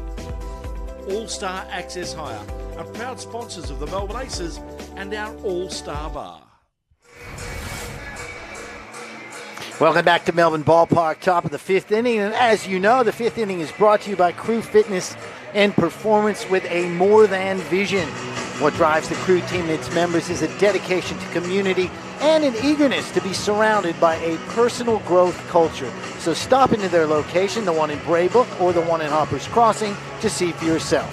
Crew Fitness and Performance, a proud sponsor of the Melbourne Aces. It's always a big time for the fitness joints, right? With New Year resolution, all the absolutely carbs and calories that everyone takes in during the holidays, and lack of activity for the most part because people are just enjoying their time off. So that's exactly right. So get down there, get yourself back in some kind of shape. Here's Justin Wiley. He'll be followed by Joe DeLuca, who hit the home run in the second, and Clayton Campbell against Lewis Thorpe. Thorpe's given up 6 hits, 2 runs, walked 3, and struck out 3. Good pitch. Bends in for a strike. Wiley singled in the first, flew out in the third.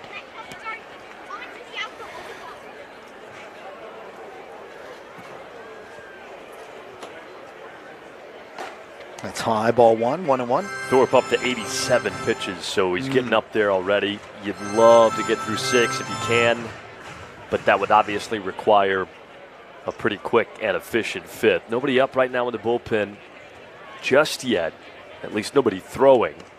There is a little bit of movement. Strike 2. Yeah, and it's an interesting predicament for the Aces pitching staff because you still have a game tomorrow. And you got to have somebody who can throw that. So you get the feeling tomorrow maybe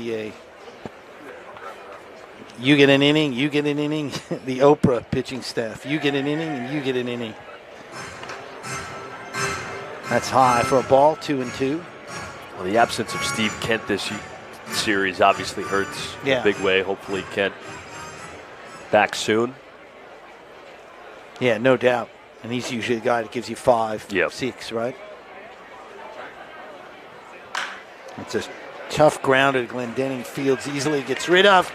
What a play. Very simple over there for Robbie. 1 away. Yeah, it's great footwork, too. Yeah. It's not something that you're caught in between hops on, and he knows that charging in, but the throw is always going to be tough because your momentum is carrying you towards the ground ball. You know you have a quick runner down the line in Wiley, and Glendenning makes it look as easy as just about anybody would. Brings up the home run hitter, Joe DeLuca. Hit one last night, hit one in the second inning here. Struck out his second time up. Swing and a miss. Lewis gets ahead of him here. Top of the fifth, 2-2 ball game.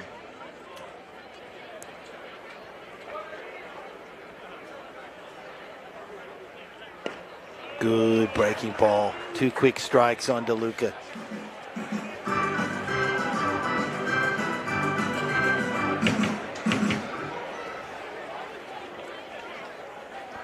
A shot of Zion Bannister in right field. Looking kind of lonely out there, Zion. Sure he'd be happy to remain lonely. 0-2 pitch. Speaking of that, he's going to get a play on a ball over and over into the bullpen. Long foul. Geez, be careful what you wish for, huh, Michael? I was going to say that kept going. And DeLuca obviously has some sneaky power with the home run he hit yesterday and the home run that he hit to right center in the second. And that didn't seem too dangerous off the bat, but Agreed. I know it's only 300 down the line. Still, that cleared the wall into the bullpen, and it was comfortably foul. But yeah, Zion had to come over and give that one a look. And I thought he might try and, at the last second, reach up to stealing that bat away from DeLuca. Obviously wouldn't have been a home run, but must have been clear by a fair bit down there. So here we go again. No balls, 2 strikes on Joe DeLuca. 1 out.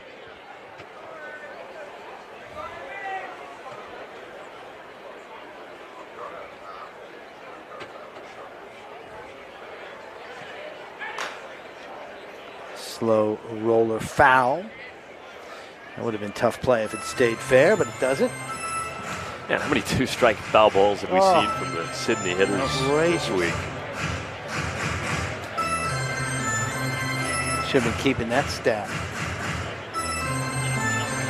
Wouldn't have enough pen and paper.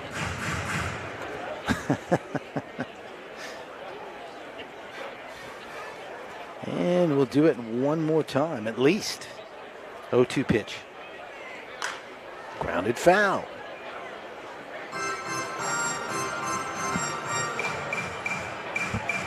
A crumpled up popcorn cam.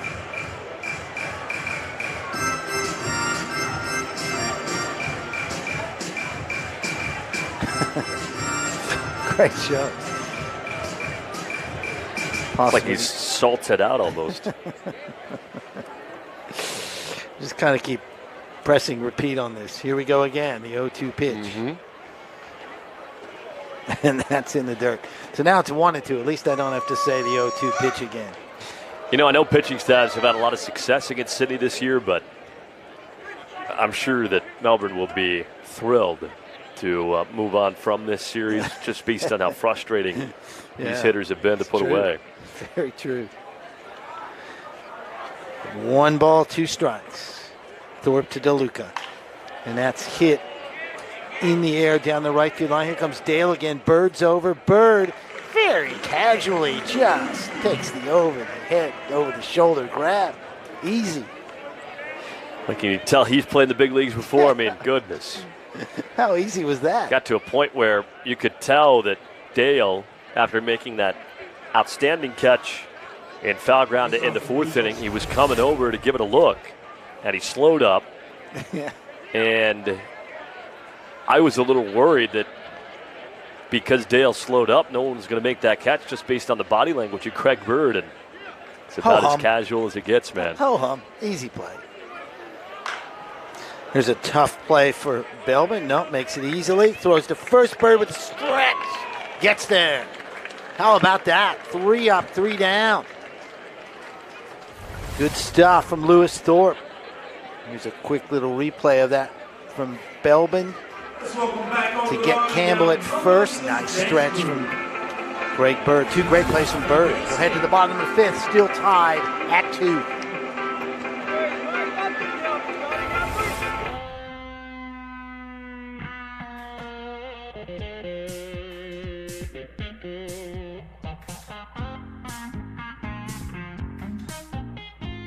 One Love is there for the moments with the people you love the most. To share the highs and the lows together. It's the one for all people, all times, and all places. Brick Lane's One Love Pale Ale. It's the one for all.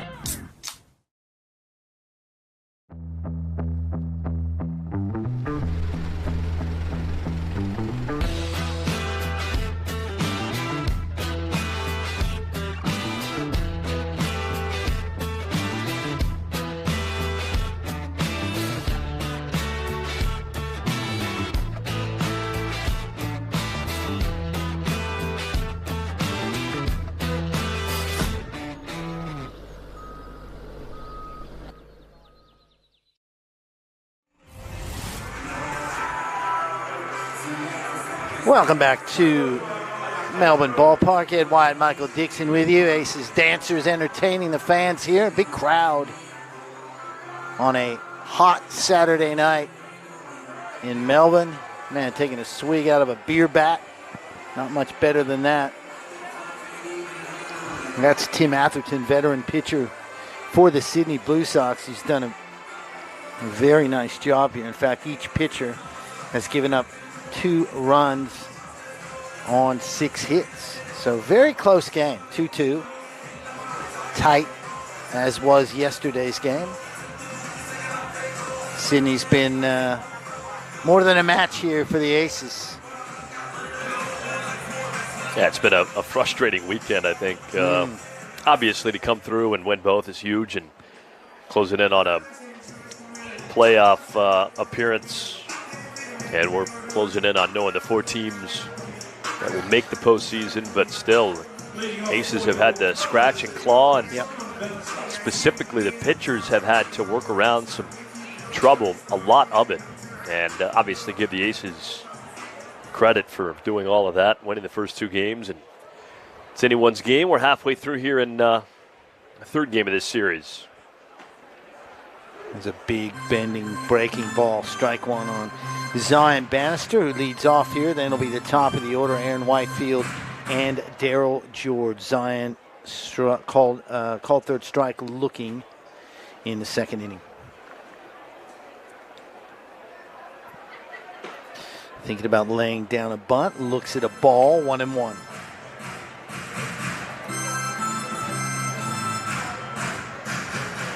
Aces have left 3 men on base. Blue Sox have left 6 on base. Here's the 1-1 pitch. That's popped up a mile high. Looks like the left fielder, Solomon McGuire, comes in, makes the catch, 1 away. 3 straight retired by Atherton after he gave up the pair of 1-out singles in the 4th. And Bannister 0 for 2 for the 9th spot. He's got just the 1 hit in this series, but that was a big one. The solo homer off the flagpole out there in right field last night. Brings up Aaron Whitefield, center fielder. Doubled in the 1st, got a single in the 3rd, but was caught stealing.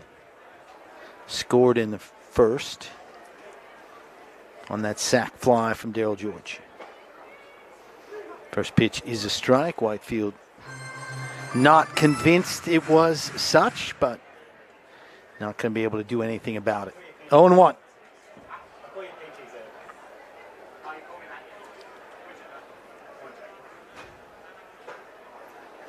That's inside. Looked like the very same pitch, I'll be honest with you, but that's a ball, 1-1. Well, for Whitefield, came in with a 6-game hitting streak, so he's now hit safely in 7 straight. But in all of those 6 games, just the single hit. So he had the hitting streak, but the average over that 6-game run at 250. So I'm sure he is as thrilled as any to have a multi-hit game, no matter how it comes. And maybe this 2-hit affair will jumpstart him, having seen him back at the top of the lineup for the first time in a while. There's the 1-2 pitch. Couple of good breaking balls there to get Whitefield 2 down. Yeah, big-time curveball. And a couple of big-time strikeout arms in Atherton and Thorpe, but 3 strikeouts through 5 for Lewis Thorpe, and 3 strikeouts now through 4 2/3 for Atherton. And what did I say? It's incredibly even. Pinch hitter here for Daryl George, and it's Chris Burke. Chris so Burke. Hopefully Daryl's all right. DHing tonight, so there's no defensive switch. But that is quasi-concerning. First pitch misses on the outside corner. Yeah, interesting. All we've seen from Daryl tonight, the sac fly in the 1st, and the fly out in the 3rd. There he is. Looks like he's in good spirits.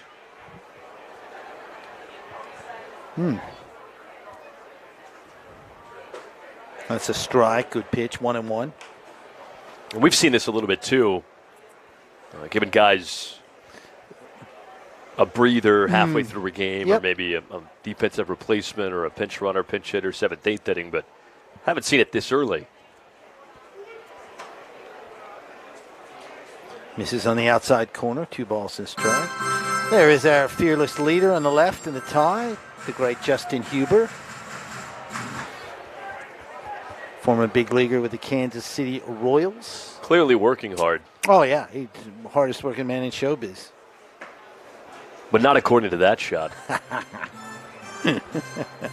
He deserves a break every now and then. In fact, I would say he's hardly working in that shot. He needs a break every now and then. 3 balls and 1 strike to Chris Burke, the pinch hitter.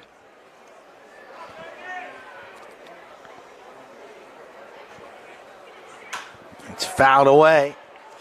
He is very busy, but one of my favorite pastimes coming out to Australia. He and I kind of share an office. His office, the big one, and mine's sort of in the main area, but he'll be very intently focusing on something that is of utmost importance, and I'll ask him a question about baseball, which will then lead to him leaving his computer and coming to talk to me for 10 minutes. That's fouled away. Have you talked to him about playing in Winnipeg yet? Ask him about playing in Winnipeg. No. Yeah. It's a fun story. I think he had a game canceled in Winnipeg for a quirky reason. There's some party deckers. I go to Winnipeg once every summer, so. Do you? Actually, twice every summer with the Salt Dogs and the Gold Eyes. I'm sorry. I'm kidding. That's lined sharply down the right field line for a base hit. Burke rounds first.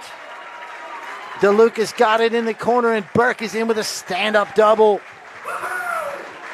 Well, it's actually the second pitch hit for Chris Burke this season. We saw him in the Brisbane series with a pinch hit single in the 9th inning against Carter Hope, one of those games, and pinch hit for Darryl George here in the 5th, and he lines a double down the right field line, and that's just a mistake from Atherton. It's curveball, and it's that big hook from Atherton, but hangs up way too long, and a guy like Chris Burke will have no problem with that, so he's got a double here with 2 outs, and let's see if Robbie Glendening can add to his RBI total and give the Aces a lead once more.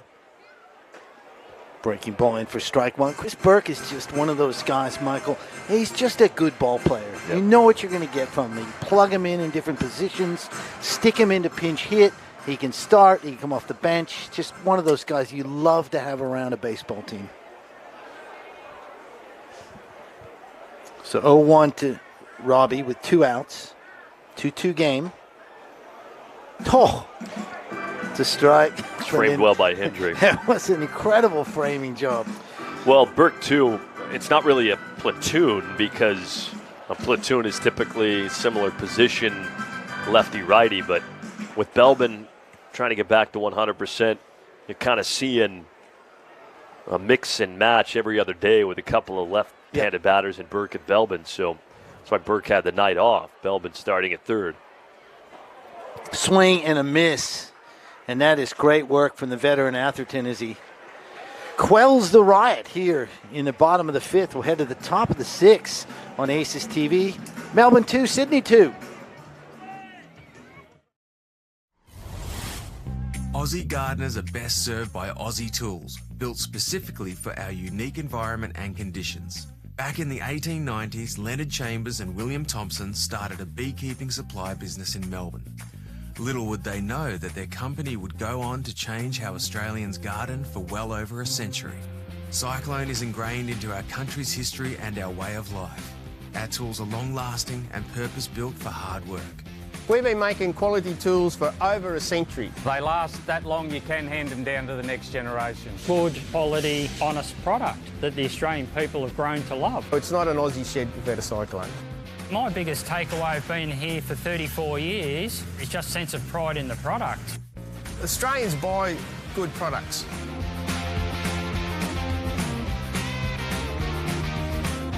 So if they keep on buying, we keep on making, so we're here. Cyclone tools, made for Australians. Light and Easy have been named Best Healthy Meal Delivery Service again, but you won't find us stopping to celebrate. We're busy making it easy for Aussies to achieve their well-being goals, and the results speak for themselves. Light and Easy, just good food and great results. We are back with you from Melbourne Ballpark. Some fans enjoying the action. I think that's a Blue Sox. Is that a Blue Sox uniform sticker?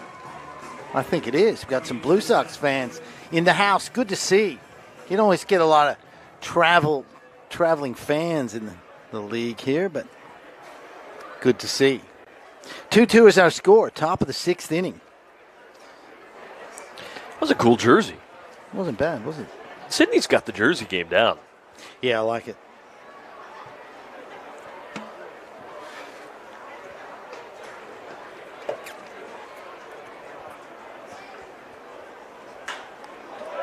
That's a mile high out of play. By the way, Michael, when I mentioned Winnipeg, I've never even been there. It was just a complete flippant comment. I don't want our Manitoban fans yelling at me saying Winnipeg's a great city. My dad actually has a couple of good friends who coach Canadian football up there, American-style Canadian football. So the Winnipeg Blue Bombers, huh? Yeah, well. Is it them or? No. It's at a lower level. Sort of high school level, but that's a very, very good franchise, the Winnipeg Blue Bombers. 2 quick strikes here from Thorpe on Solomon McGuire. A lot of guys who have come through the ABL have at one point or another gone through Winnipeg with the Winnipeg Gold Eyes American Association team. Sharp grounder foul down the first base line. Very successful franchise there in Winnipeg. Well run, well supported to say the least. Big ballpark there in Shaw Park, right there in downtown Winnipeg. But it's kind of a backwards ballpark in the sense that the outfielders look into the Winnipeg skyline as opposed to the ballpark opening up to the Winnipeg skyline. 0-2 pitch. Fouled away again. Yeah, I think Justin's story involved mosquitoes. A game being canceled, I think, or delayed. I'm going to have to ask him about that. Yeah, something like that. Because if it was actually Winnipeg, it probably wasn't. It wasn't a club game. It was probably a national team game. Could have been, yeah. Inside, ball 1-2. McGuire, Vincelli, Simard, and Shepard here in the top of the 6th inning. 2-2. Third game of a 4-game series. Game 4 scheduled tomorrow, 1 p.m. That's another ball, so 2-2. Potential weather issues tomorrow. We're not sure. I'll have to keep our eye on the forecast tomorrow. Rain potentially expected. It's a 1 p.m. game tomorrow. See how we go.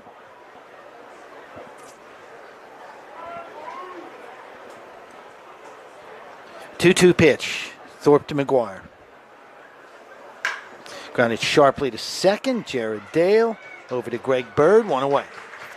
So, said entering the 5th inning, based on Thorpe's pitch count and the state of the Aces bullpen, that you needed that end of the 4th to kind of jumpstart him and hopefully get him through 6. And after that outstanding play made by Jared Dale and foul ground in the 4th inning, he has, starting with that, retired 5 straight. He hasn't had his best stuff tonight.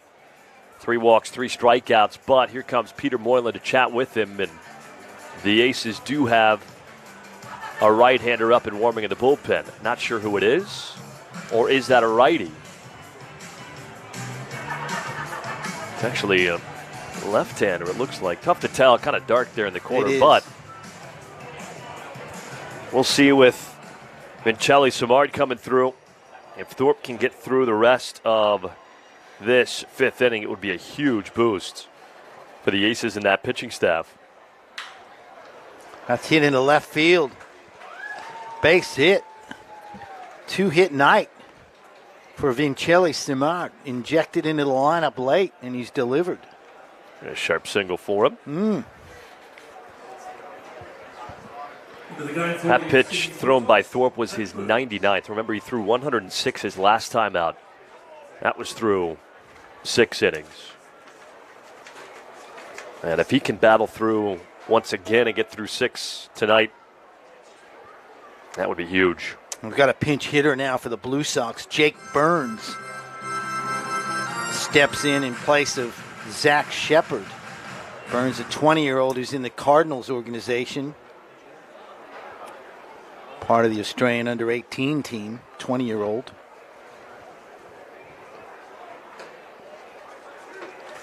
Well, you do wonder a little bit if this is a move to just try and shake things up for Shepard, who, with 2 strikeouts tonight, 1 for 10 with 8 strikeouts in the series and 17 strikeouts over his last 8 games. So simply putting the ball in play has been a huge problem for Shepard, and I wonder if that's what's going through the mind of Skipper.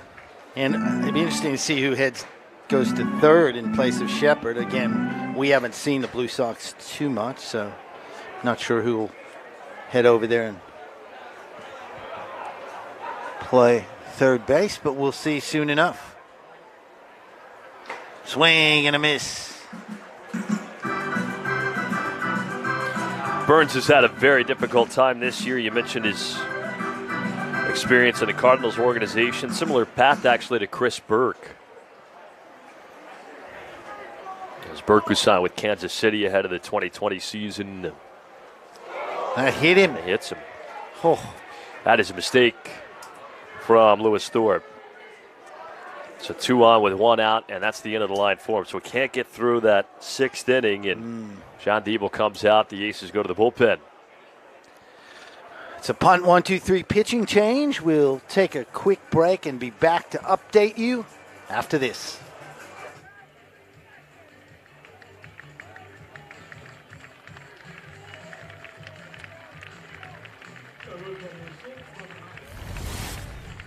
When enjoying a punt, easy does it with Punt 123.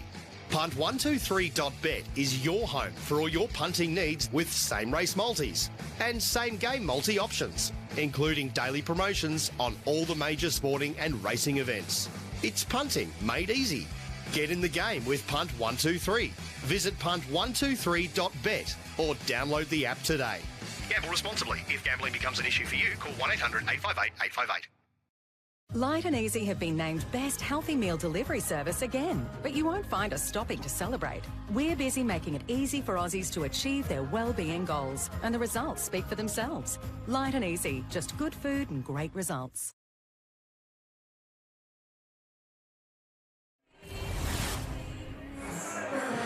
Welcome back, and that punt 1-2-3 pitching change is Christian James. Hard-throwing right-hander who pitched to 1 batter last night, so he potentially has, you would suspect, an inning in him tonight. Ed White and Michael Dixon back with you as the score is Melbourne 2, Sydney 2, and the Blue Sox have runners on first and second with 1 out. Yeah, James did a great job getting out of some trouble yesterday, and he was one of the 3 relievers who combined to inherit the 7 runners, and not one of them came across the score, which again was tied for the Aces franchise record for most inherited runners in a game without allowing one to score. So James stranded a couple yesterday. They're asking him to do the same thing here tonight. 2 on, 1 out, 2-2 top 6. And that's a good-looking infield right there, Michael. What do you think they're talking about? The broadcast. How much they love it. Probably just sort of thinking about the situation at the moment. Runners on first and second. New pitcher coming in. Opportunity for a double play to get out of the inning, of course.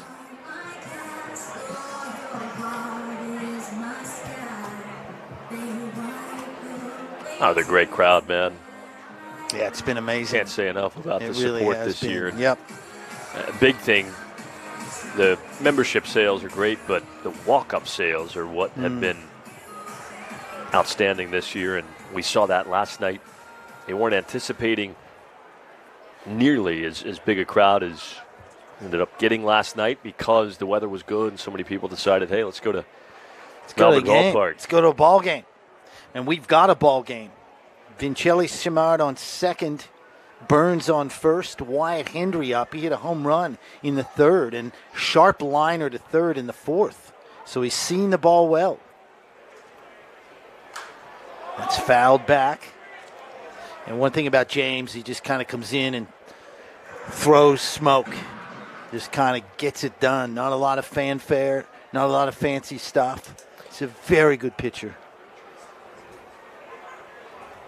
Well, the fact that he's lowered his ERA after 2 tough outings to start the season, so impressive.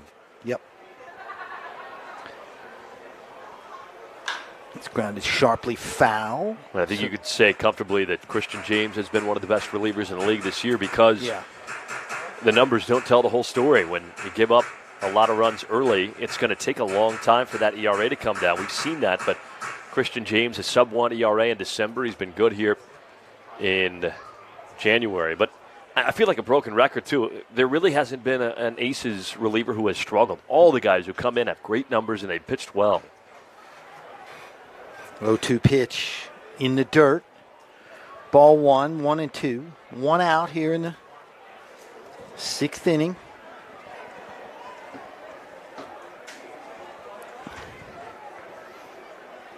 James shakes off the first signal. Good breaking ball. Got him. 2 down. Well, it's tough for Hendry because on 0-2, he lays off a breaking ball that James tried to get him to chase. And then there's that breaking ball again on 1-2. But coming out of his hand with as much spin as James puts on it, it looks like it's going to be inside. And then all of a sudden, breaks over the heart of the plate, and you're on your way back to the third base dugout. So that's how good Christian James has been. He's been effective both sides of the plate. Here's Jacob Robson, the leadoff man. Ground out single and a walk tonight. I think you would say, though, given the hitter at the plate and the situation in the game, this is the biggest moment so far tonight. Yep. That misses outside. Robson has sneaky power. I've seen him hit plenty of home runs against my Lincoln Salt Dogs back in the United States. Doesn't have one yet this year with Sydney, but did hit a few with the Aces last year, as you all saw. 1-1 pitch. Lays off it. Good eye. 2 balls, 1 strike.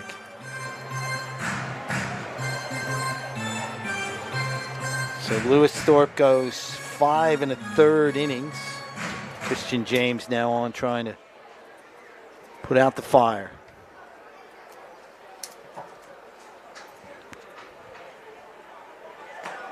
Inside. Ball 3, 3-1. Sydney's been patient in this series too, but I think that one thing the Aces will want to clean up going into Perth next weekend, they have been a little more erratic than we've seen this year. Some fastballs that haven't been very close, or breaking balls that have gotten away from them. 3-1 pitch. Good pitch. 3-2. That time you have to throw one over the heart of the plate, and Robson just came up empty-handed. So huge, huge pitch here with full count, 2 outs. Runners get a head start. We're tied at 2. Both teams on 7 hits here in the top of the 6th. Payoff pitch coming up from James. Robson steps out. Resets. Look at Pete Moylan, Aces pitching coach. Graham Lloyd next to him.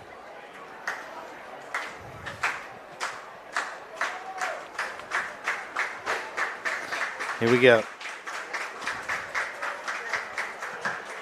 Good pitch, but Robson stays alive. Fouls it down the first baseline. We'll go 3-2 again. Hey, it's a competitive fastball up in the zone. It's that 2-seamer from James running away, so starts over the heart of the plate. It's always going to be tough for Robson to really barrel up, but he's a great hitter. Played the big leagues for a reason. And a professional at-bat to keep himself alive.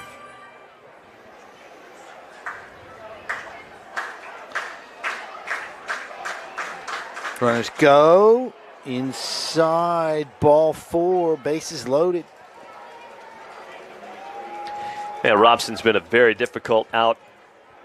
Came in to this series to this game 4 for 7 with 3 walks in the series, and tonight he's 1 for 2 with 2 walks. So he's been on base quite often. And one more look at the payoff pitch from Christian James. That time he tried the slider, and Robson spits on it to load the bases, and here's a huge moment for Jarvis. Grounded sharply foul out of place, 1 for 3 tonight. Singled in the third, flew out in the first, and popped out in the fourth. It's a great play from Jared Dale. So 0-1. Christian James on in relief, trying to get Mike Jarvis here in the top of 6. That's hit into center field. Could be tough for Whitefield coming in. Can't get there. Play at the plate. Whitefield throw. Going to be high. Run is in.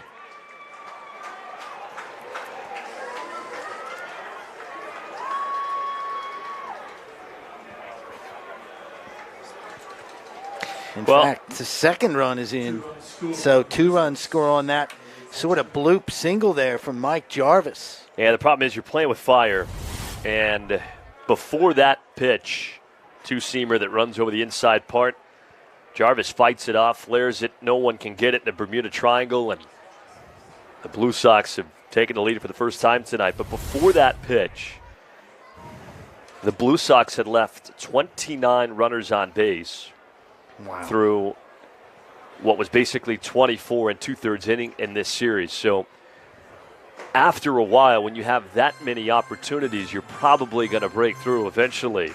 All it takes, of course, is someone putting the ball in play in a spot where the defense can't get it. So it's not the hardest hit from Jarvis, but he's made a lot of contact in this series, and he comes through in a huge way. And then after 7 inherited runners last night with none of those scoring. Again, it's a great number, but it's not necessarily sustainable. Lewis Thorpe can't get through this 6th inning. Both those runs on his ledger. He gives up 4 over 5 1/3. You can close the book on him. And just like that, Sydney find themselves up 4-2. That's a strike. Now you want to get out without any further damage. So Vincelli Simart comes around and scores after he singles, and Burns, the pinch hitter who was hit by a pitch, also comes around, beats the long throw from Whitefield, and that makes it 4-2. Outside corner, strike 2. And on the flip side of that, too, you're asking guys who have logged a lot of pitches in this series to keep trying to do it. So you were hoping for Thorpe to get through 6. He can't quite do it. Didn't have his best stuff. Christian James pitching for the 3rd time in this series and can't get out of it. That's fouled out of play. Again, that staying alive should be the theme song. They should be cranking the Bee Gees in the locker room, because that's what they've done this whole series. Just staying alive on that second strike. Foul it, foul it, foul it. It's paying off. So count remains 2-2. Still 2 outs. And runners on 2nd and 3rd.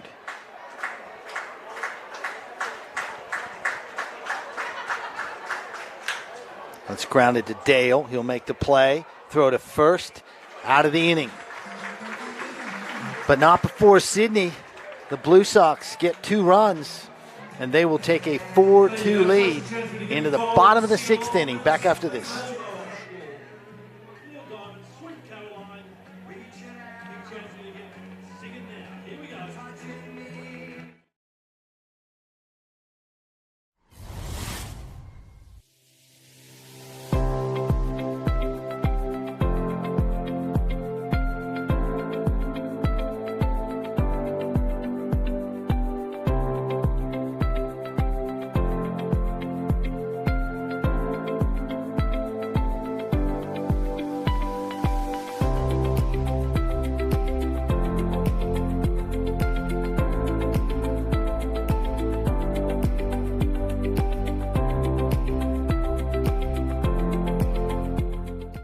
All-Star Access Hire are your access equipment specialists. We have an extensive range of state-of-the-art equipment, and we pride ourselves on delivering outstanding customer service. We have the youngest fleet of equipment in Victoria, and we are consistently adding new machines. We get to know our customers and form partnerships with them. This video is of our partnership with the Victorian Government at Reservoir Station. All-Star Access Hire are proud sponsors of the Melbourne Aces and our All-Star Bar. Welcome back to Melbourne Ballpark. This, of course, will be the site of Team Australia against the Korean KBO's Hanwha Eagles. First time since 2017 Team Australia is playing here in Melbourne. Do not want to miss your chance to do that. February 17th and 18th. melbourneaces.com.au for that information. Well, it's 4-2 Sydney as we head to the bottom of the sixth.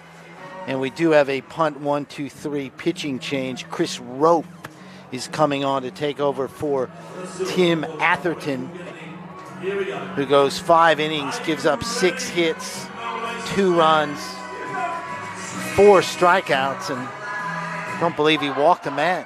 So that's a heck of an effort from the veteran Tim Atherton. A little surprising that they go to the bullpen here with Rove. Atherton only 69 pitches through 5 innings, so thought maybe he'd have another one in him. But instead, kind of a weird night for Atherton, too. He gives up the 2 unearned runs. Does give up 7 hits, but no walks. As you mentioned, the 4 strikeouts. ERA now sits at 2.15 for the veteran righty.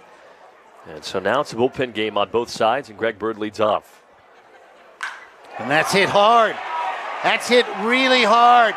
And that's going to fly away. A leadoff home run for Greg Bird continues his torrid streak. And the Aces cut the lead to 1. Bird is indeed the word. 393 feet for Greg Bird, and no doubt about that, right center field. Tough place to hit it out in this ballpark. And I think I said last night, Ed, that Greg Bird is inevitable, and carry that into tonight. He's running away with the home run title. His 9th of the year, his 32nd RBI, and yeah, Rove, the righty, wants that one back. That was crushed. Again, I'm a little surprised. They go to the bullpen, having taken the lead. But first pitch that Rove offers Greg Bird, as he's done to many pitchers in this league, hits it a long way and out of here. So Bird with his 9th home run, 3rd against Sydney. Welcome to the ball game. Nice greeting. Trying to get the field set here for Sydney with that change, bringing on Burns. There's Greg Bird, well-deserved drink of Powerade. I believe it's orange tonight, Michael. You know, you can bet on that in the Super Bowl. Yeah, indeed. Indeed you can. It's the only reason I've why... done some research on that, actually. Really? Yeah. It's the only reason why my ex-girlfriend watched the Super Bowl one year with me. I told her, hey, we can vote on the color of the Gatorade. She said, I'm in. And we won, actually. I think it was blue. That's hit a mile high. Should I say a kilometer high. Under it is Wiley, makes the catch, 1 away. Kerrigan hit that very, very high. There is Greg Bird. Fun to watch, huh? I think I said off the top, we get a front row seat to what he's done each and every night. And man, oh man. I don't think there's been one off his bat this year, too, that you haven't kind of known, right? Like the second it leaves his bat, the sound it makes, the swing that he has, it's gone. So here's Jared Dale. That's a sharp grounded to short. Tough long throw here in the dirt. And Dale is on. That's been trouble all night. And that's actually was literally just looking to see who is taking over. It's DeLuca at first. Clayton Campbell has moved to third where Shepard was. So DeLuca's at first. So who's in right? Next up for your Melbourne Aces, Jared Belbin. That'd be Jake Burns. Yeah, Burns has stayed in and he's gone to right field.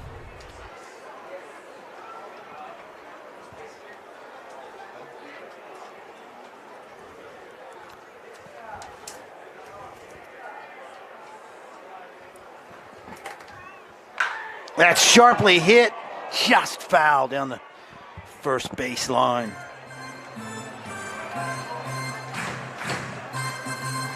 So Aces getting something going here. Leadoff home run from Greg Bird. Kerrigan popped up, and then Dale gets that infield hit, continuing his trend of getting on base. All manner of hits.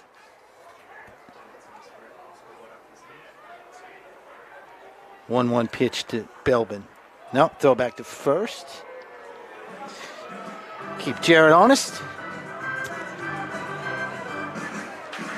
So a lot of changes for the Blue Sox. Campbell moves from first to third. DeLuca moves from right field to first. And Burns comes in and plays right field. That is actually an error on the shortstop, Jarvis. So no hit for Jared Dale. Thank you for clarifying.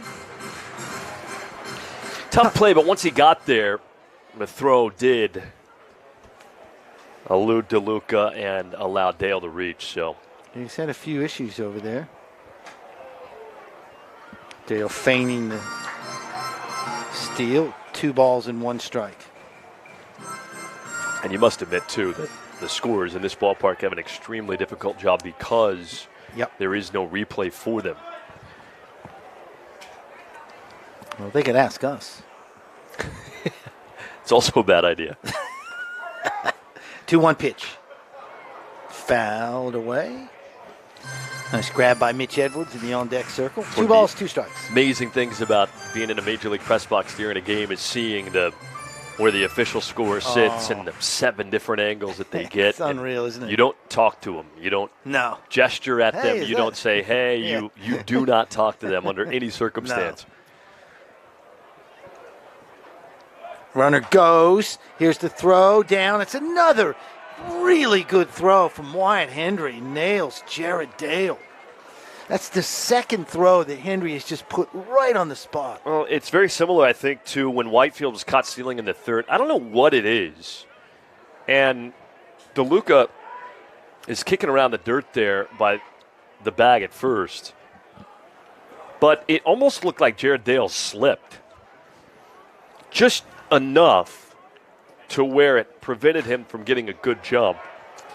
That's high. That may land in the stands here. No, hits the net. But we saw, I think, something similar from Whitefield. And I couldn't see it there. Look at that throw. It's a great throw, yeah, it's on the money. But it was almost like for just a split second, Jared Dale was running in place.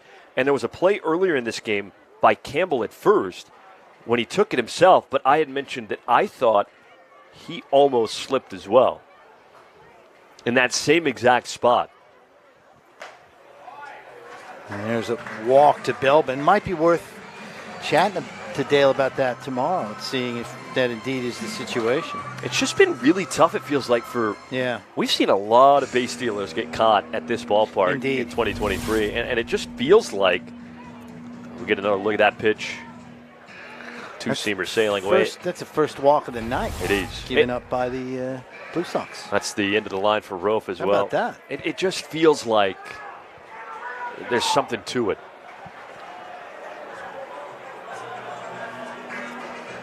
So punt 1-2-3 pitching change coming up for Sydney. We'll take a break. We'll tell you who it is after this. When enjoying a punt, easy does it with Punt 123. Punt123.bet is your home for all your punting needs with same race multis and same game multi options, including daily promotions on all the major sporting and racing events. It's punting made easy. Get in the game with Punt 123. Visit punt123.bet or download the app today. Gamble responsibly. If gambling becomes an issue for you, call 1-800-858-858. Light and Easy have been named Best Healthy Meal Delivery Service again, but you won't find us stopping to celebrate. We're busy making it easy for Aussies to achieve their well-being goals, and the results speak for themselves. Light and Easy, just good food and great results. Welcome back. That is Dazon Cole, 27-year-old right-hander we saw the other night. In fact, he was the one who was the recipient of that line drive off his back. If you remember that, if you were watching the game the other night. Cole's a 27-year-old, as I mentioned. Pitched with New Jersey in independent ball, was once a draft pick of the Angels back in 2018 out of Central Michigan University.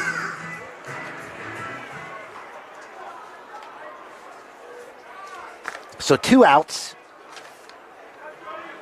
Aces have 1 run in on the Greg Bird home run. Jared Dale reached on an error but was caught stealing. Jared Belbin is on with a walk. And here's Mitch Edwards. Single and a ground out. High fastball, ball 1. Mitch Edwards next up for the Melbourne Aces.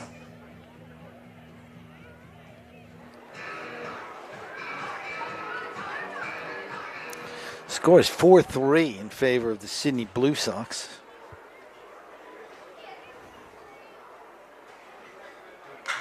And that's hit hard into left field. Back, but at the warning track, McGuire makes the final out. The Aces get 1 back on the Greg Bird solo shot, but they still trail. It's Blue Sox 4, Aces 3. We'll head to the top of the 7. Michael Dixon will be back with you for the final 3 innings.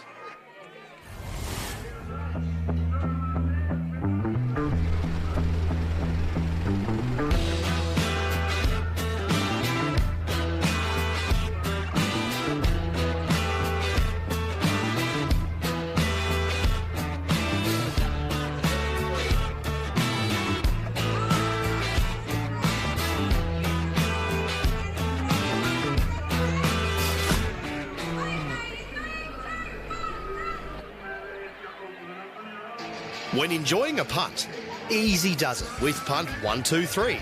Punt123.bet is your home for all your punting needs with same race multis and same game multi options, including daily promotions on all the major sporting and racing events. It's punting made easy. Get in the game with Punt 123. Visit punt123.bet or download the app today. Gamble responsibly. If gambling becomes an issue for you, call 1-800-858-858.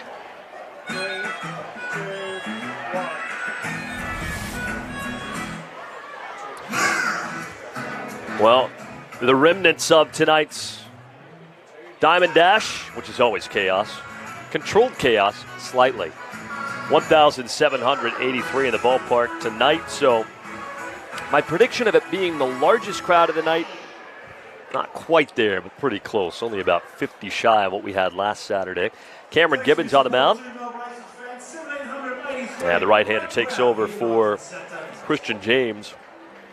James inherited a couple of runners from Lewis Thorpe and allowed both to score, unfortunately. So Thorpe's final line, 5 1/3, 7 hits, 4 runs, walked 3, struck out 3. There's a look at the video board showcasing tonight's attendance. 4-3 Sydney as we go to the 7th inning. And this becomes very tricky for John Diebel and the Aces staff to try and manage these pitchers. We went with 7 last night, as we mentioned, 6 relievers. And there's a real lack of available arms, and we still have a game tomorrow afternoon, I should say. At this point, they might be hoping for rain. I was going to, I didn't want to say that in case our fearless leader was listening, and the motto here is we're playing, we're playing, we're playing. But given the situation and given the state of the Aces bullpen, I don't think an old Crash Davis rainout would be the worst thing in the world. Again, they're still playing as scheduled tomorrow, but yeah, things get a little tricky tomorrow for sure. Anyways, Joe DeLuca, switch hitter batting from the left side, who was supposed to hit 7th tonight in DH, instead went to cleanup and started in right field and has since moved from right field to first. He takes a fastball high from Cameron Gibbons. 2nd straight night for Gibbons, as you had said. Scoreless in the 8th last night. Party deck was packed all night, and they still seem to be pretty engaged. 2-0 here to DeLuca, who's only got 2 hits in his last 5 games, but both have left the yard. Solo homer in the 2nd inning. 4 runs, 8 hits, 3 errors for the Blue Sox. 3-8-0 for Melbourne. It's been kind of a sloppy game, kind of on both sides with base running and errors. Saw a pretty clean game the first 2, but of course this game is just chaos at its core. So we're seeing more of that here tonight. Yeah, and I think as we mentioned earlier, that absence of Steve Kent certainly as that stalwart starter really hurts.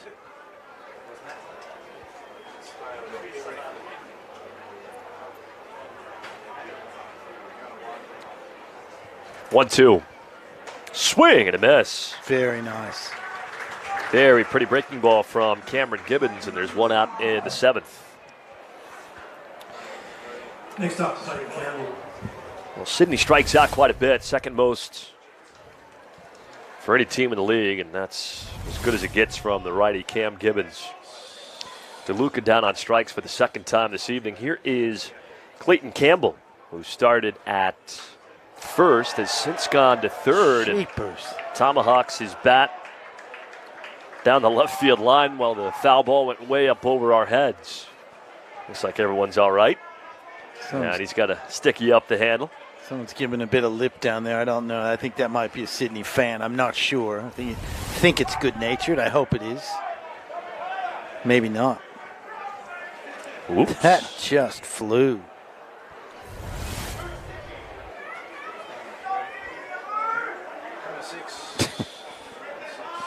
Fans getting fired up here.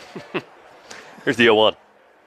And it's slowing outside. Fans probably a little frustrated. Let's be honest. This is it's been kind of a frustrating. It has exactly. Yep. If you're happy and you know it, clap your hands.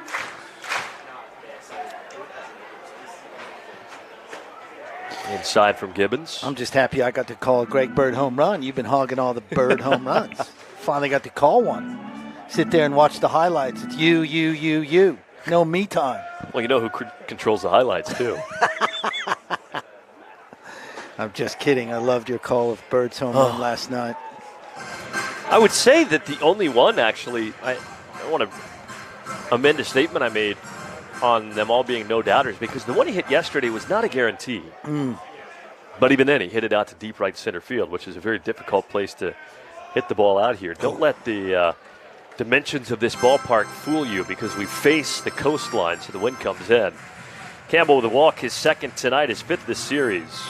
And Solomon Maguire next. And the players do know that. We talked about that a little bit, about how hard it is to really put one out of the ballpark. Even in batting practice, where you're just kind of throwing slow pitches, you don't see that, because that affects the velocity as well, too. But you don't see that many. Maguire 0 for 2 with a walk. Showing bunt. First got here and saw the dimensions, 300 down the lines, 370 to straightaway center, and I was like... I can imagine you're looking at what? It's supposed to be the most hitter-friendly ballpark in the ABL. Then you came out and were blown over by the wind. That's when Justin Huber told me they had to bring the fence in, and it still can be tough. It's amazing what that sea breeze does. And you never know with the weather here, too. You can take the train and stop at Seaholm, and it's pouring down rain. And 2 stops later in Laverton, the sun's peeking through. Yeah.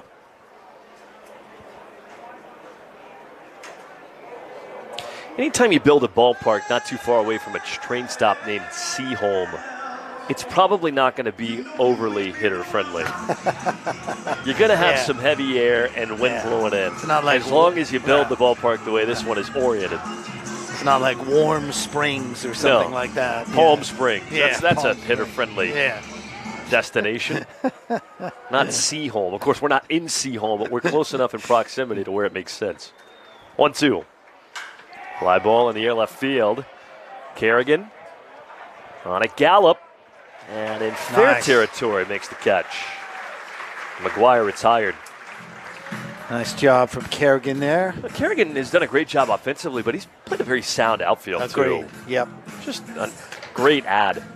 kind of a no-nonsense guy, too, when you see him before a game. He doesn't really talk to many people. Got a good sense of humor. He doesn't mind flipping the guys a little bit of lip now and then, but he's very serious about getting his hits in and his swings and takes it, he's a real pro, obviously, veteran. Guy who played at Temple for 2 years. This hit either the knob of the bat or the hand, and it looks like it hit the knob of the bat. One of the weirdest things about this sport, the centimeters that we go to, that's the difference between strike one and Vincelli Simard on deck. Again, I get it. It hits the bat, but yeah, I feel like pitchers should not be rewarded for strike one there, and now it's 0-2. Anyways, a guy who played at Temple for a couple of years before Temple had to get rid of its baseball program and then finished at Virginia Commonwealth University. This guy's kind of been the surprise tonight, hasn't he? Martin Vincelli Simard, late addition to the lineup, couple of hits. Literally and figuratively, because you and I weren't aware, swings and misses, but he was a late addition to the lineup, as you said, and you and I figured that out about 30 seconds before the first pitch of the game was thrown. So it was quite literally a surprise for us, and he's done quite well, 2 for 4 with the strikeout. We go to the bottom of the 7th inning. Good work by Gibbons. Works around a 1-out walk, and the Aces trail by 1.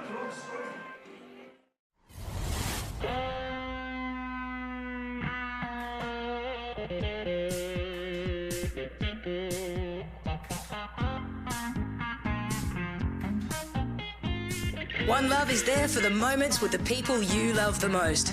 To share the highs and the lows together. It's the one for all people, all times, and all places. Brick Lane's One Love Pale Ale. It's the one for all. Oh, we've been there for every game of 4 and 25. When Meatloaf overcooked it and Gregan saved that try. When Brownie takes one for the team and Bradbury skated by. This golden crusty pastry watched as Taylor kicked the sky. When Ben Simmons makes a 3, we give a big high five. What future sport looks like just won't be right without a pie. Oh, what a lovely pie we made some 4 and 25. Oi!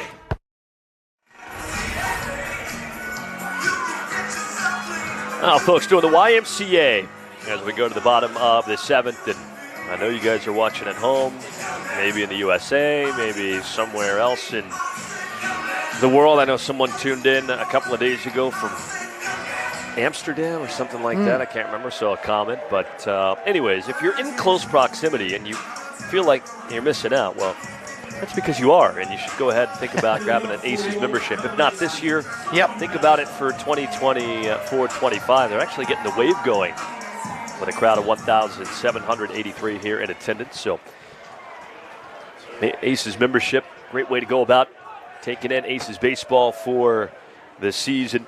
For more information, visit melbourneaces.com.au/memberships. Bannister, Whitefield, Berg. That's 9-1-2 with the Aces trailing by 1. Faison Cole back out. Ground ball, tough play. Here is Jarvis. Tough throw, and it's not in time. Zion Bannister, I think, would have been safe even with a pick from DeLuca, but it has been an adventure to say the least for the Sydney first baseman tonight. The combo of Campbell and now DeLuca just hasn't looked comfortable at all. We'll wait and see what they call that. I think just by virtue of the play itself, it probably go down as a base hit, but I think it'd be I think it's a base hit. We'll have to see. It's a ground ball in the hole. Shortstop trying to beat a very quick runner, and indeed they give Bannister an infield single. I stand by my assertion earlier that if you've got Greg Bird or Darryl George on first, at least two of those plays are made. That's my assertion, Michael. I agree with you.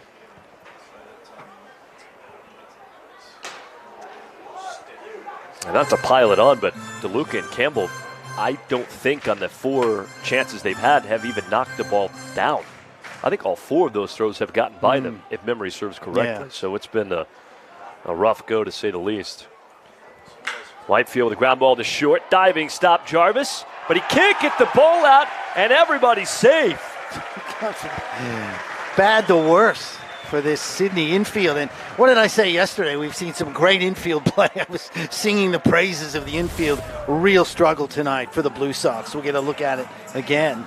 And he just got all sort of, what's the word, discombobulated? He did. He made a great stop. But then he slipped. He almost, like a fish, speaking of Seaholm, flopping around. And because he slips on the turf, that actually goes down as a base hit. You cannot charge an error or a fielder's choice or anything like that if there's a miscue like somebody losing their footing. So Chris Burke squares a bunt, gets it down. Stay fair. But it cues foul, and Hendry wisely sweeps it foul towards the dugout. 0-1. It's funny to watch that. It's just so hard to lay that down the line. If you don't get it on the green, it just battles to stay fair. Tougher, too, for a lefty because you're trying to tuck it, and it's always going to have that spin, whereas a righty, you can drag it a little bit more to the third base side of the infield. See if he'll do it again. Interesting decision coming up. Burke did hit for George in the fifth and doubled. 0-1. And this one rolls foul again.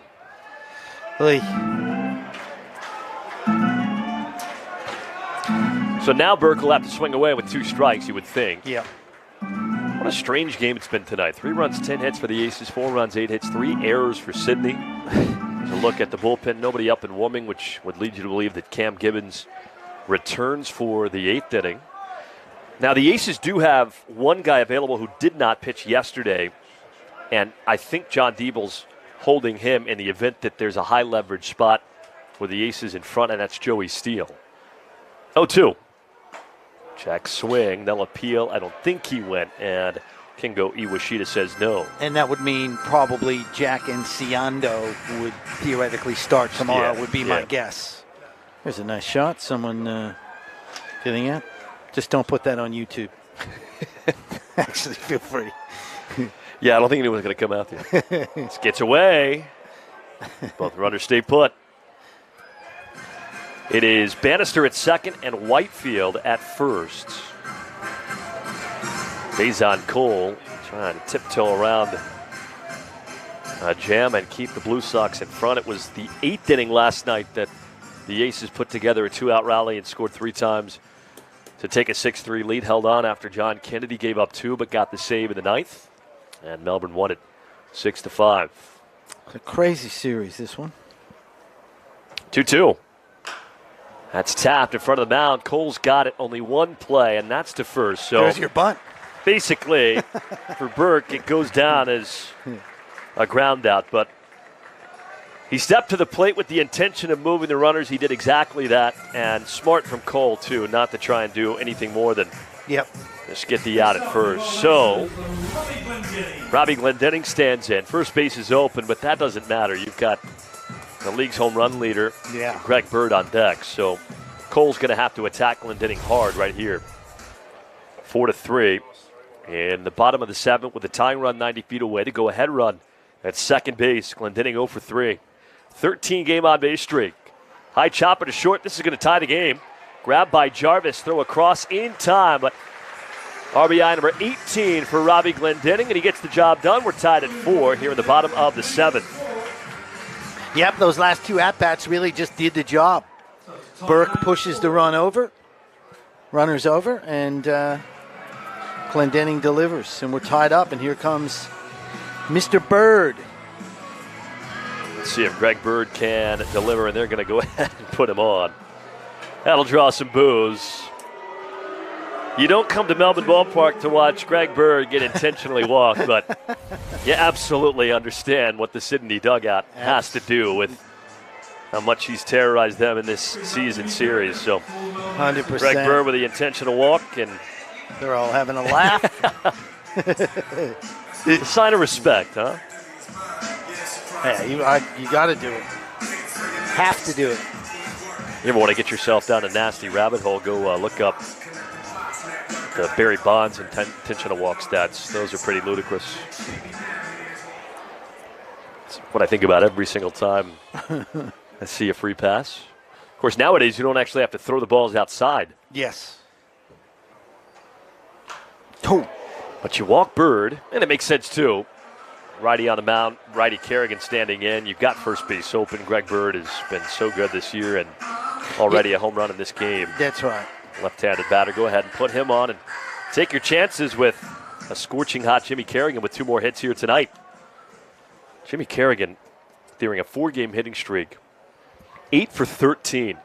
And a base hit here could net him an RBI to give the Aces a lead. 4-4 in the bottom of the 7th. And Kerrigan flares it down the right field line, a foul ball. Just foul. That teased us from our perspective. But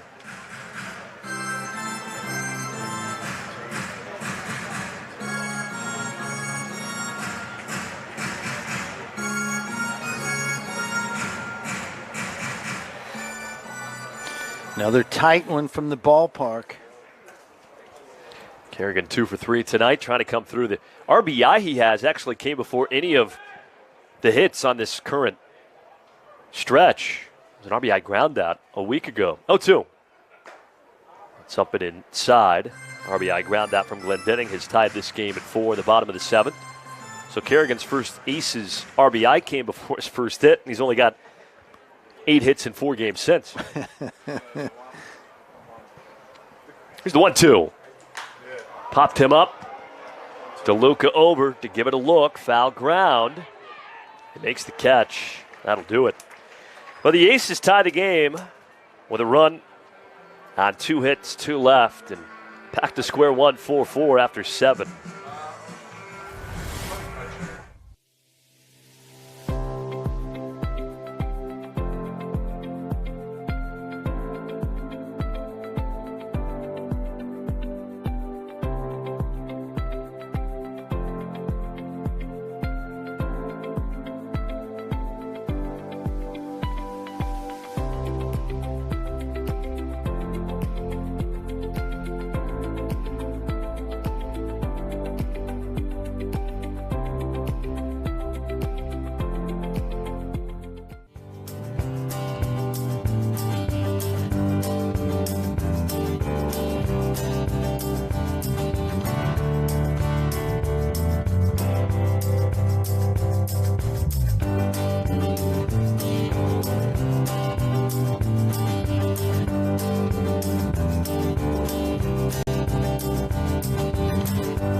Light and Easy have been named Best Healthy Meal Delivery Service again, but you won't find us stopping to celebrate.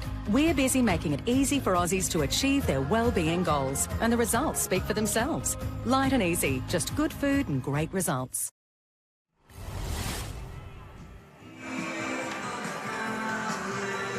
Big crowd on a Saturday feels like a broken record for Ed and I up here in the booth, but that's the case. 1,783 in attendance, and we head on to the 8th. Anyone's game tied at 4. Cam Gibbons worked around a 1-out walk and a scoreless 7th. Back out for the 8th. He'll face Burns, Hendry, and Robson. 4 runs, 10 hits, no errors for the Aces. 4 runs, 8 hits, 3 errors for the Blue Sox. Burns pinch hit for Shepard, and the 6th inning was hit by a pitch, came in to score on that 2-run single from Jarvis. Well, the Aces have erased that 2-run deficit. Leadoff home run from Greg Bird in the 6th, and RBI ground out from Glendenning in the 7th. And we're back to even, 4-4. Nice job by Gibbons in that 7th inning. Let's hope he can sort of repeat that here. A little bit low on the 0-1. Burns was actually the last batter that Lewis Thorpe faced, so Thorpe's line 5 1/3, 7 hits, 4 runs. He walked 3 and struck out 3 tonight. Yeah, that's a good pitch. Good outside corner. Ideally, attack these 2 guys at the bottom of the order so you don't have to worry about anyone on base, with Jacob Robson looming 3rd in this inning. He has been a nightmare. Yeah, just another one of those just good, solid ball players, Jacob Robson. You don't mistakenly make it to the big leagues. Nah. John Kennedy up and stretching. Oh. And they can't believe that's not Crowd strike wanted 3. that one. Look at Pete. That's a great shot of Peter Moylan. You can tell what he thought of that goal. Gotta love the tattoos. He's got serious ink, Pete. Here's the payoff. Swing and a miss. Huge. Great work from Gibbons. 3 strikeouts for the tall righty. And that time a two-seamer running away. Burns couldn't catch up to it. And there's one away in the Sydney 8th. Here comes Wyatt Hendry. That's great from Cam. Getting that tricky call that maybe should have been a strike, then coming right back and firing that strike. Speaking of good tats, there's Matt Wilson. There is no way on God's green earth that I could pull that off. I just don't have the body type. I don't know. It'd be very awkward. You could try it. That's a lot like what I look like. Here's the 0-1. Straight back. Some good tattoo artists here in Melbourne. You could book yourself in, get to work on a sleeve. It could be kind of a cool story to get something. Get a smaller tattoo Yeah, somewhere, get so when I get back to the United somewhere. States, yeah. Just tell people you had to. It was an Australian rule. Oh, too. A law, an Australian law. If you're in here for any length of time, you must get a tattoo. People would believe that. You know they would. I know you have friends in Texas who would go, yeah, it sounds all right. Sounds right. Yeah, sure enough. No, a lot of people in Texas who would like a law like that, of course. Very true. 1-2. Oh, high and cheap. tight. That get him on the hands or the knob of the bat. The reaction from Hendry says It's the hand. Yeah. He's not. Let's take another look. That hurt. That hurt. They're calling it back.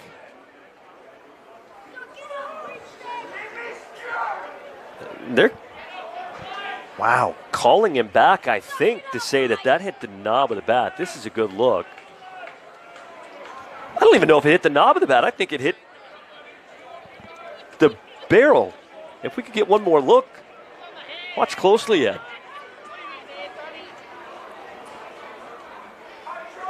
I don't know if that hit his hand. See, that looked to me like it went off the top of his hand from that shot. I don't know. Well, they're looking at it. Of course. What else is going to happen in this game tonight? But I was going to say, this is part of what you have to do if you fully sell it. I'm not saying he did or did not get hit, but it's obviously Hendry's job to say, hey, I got hit. It's tough to tell, man. The umpires are coming together to talk about this. See, this is the angle I think it looks like it hits the bat. The other one looks like it hits his hand, I think. See, I don't know if it hit his... Again, it's tough to tell. You almost need a 300 FPS slow-mo camera to figure that one out. And the conversation's going John Diebel's way, which is never a good sign. Usually when the umpires have to talk to the manager in which the call's about to affect the other way, it means they're going to put him at first, and it looks like Jeffrey Dunn said, yeah, that hit him on the hand. I don't know. They're looking at it. Of course, Hendry's job is to sell it, and that means you got to bring the physio out. Yeah, I think everything's fine. Well, I'll tell you what. If that's an acting job, it's up there with the best of one. Daniel Day-Lewis, because he looked injured. Like he you're looked like right. he hit him instantly. Yeah, you're right. And he sold it well initially. This will be a good look. See if we can get. This might be the quintessential look. Oh. Yeah, I did. Yeah, I got him on the top of the hand. I think it did. Yep. Yeah, I think it did. That's the angle. The one from behind, I think we missed that frame perfectly where it looked like it actually hit the barrel. So good work by Hendry, of course. It goes writing. Michael does a great job with the broadcast. Yeah, I think now they got to figure out. I mean, I assume he stays in the game. Yeah, of course. Yeah, and he's going to take first. By the way, somebody get help for that girl. Crowd not happy here. Yeah, I do think after that definitive look from the first base camera. Great job, by the way, by all those shots. Yeah, give for us sure. what we thought was a definitive look. Yep. But I think you're right. One angle looked like, I don't know, and then there were two angles that looked like, I got him on the hand. So Hendry hit by Gibbons, and now the go-ahead run at first base.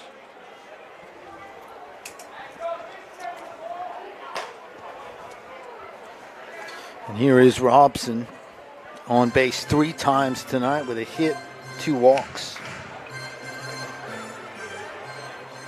Crowd getting pretty into this one, Michael. Ground ball to third. Belbin goes to second, had to wait up, and that's going to be what prevents the Aces from turning two. It was hit so sharply by Robson, it was almost impossible to double up anyways, that you have to give Dale time to go cover. So Belbin gets the force on Hendry at second base, and Robson can absolutely fly. Here's another look. Two-seamer running away. Yeah, and he has to you wait. see- Yep. And then on the throw, on the, fortunately it didn't matter. The drop ball had already been forced out as that's hit a mile high. There's Jared Dale backing out from second. Called off by Whitefield. And that'll do it. 2 hits, 2 RBIs for Jarvis tonight, but first pitch swinging out, number 3 in the 8th. We go to the bottom half, tied at 4. This is the last time tonight, folks. Please welcome back to the Diamond Hour. Nomination dance for... At the Sporting Globe, we're a little different to other pubs and bars. We have more than just cooks, we have chefs. We have more than bar service, we have table service.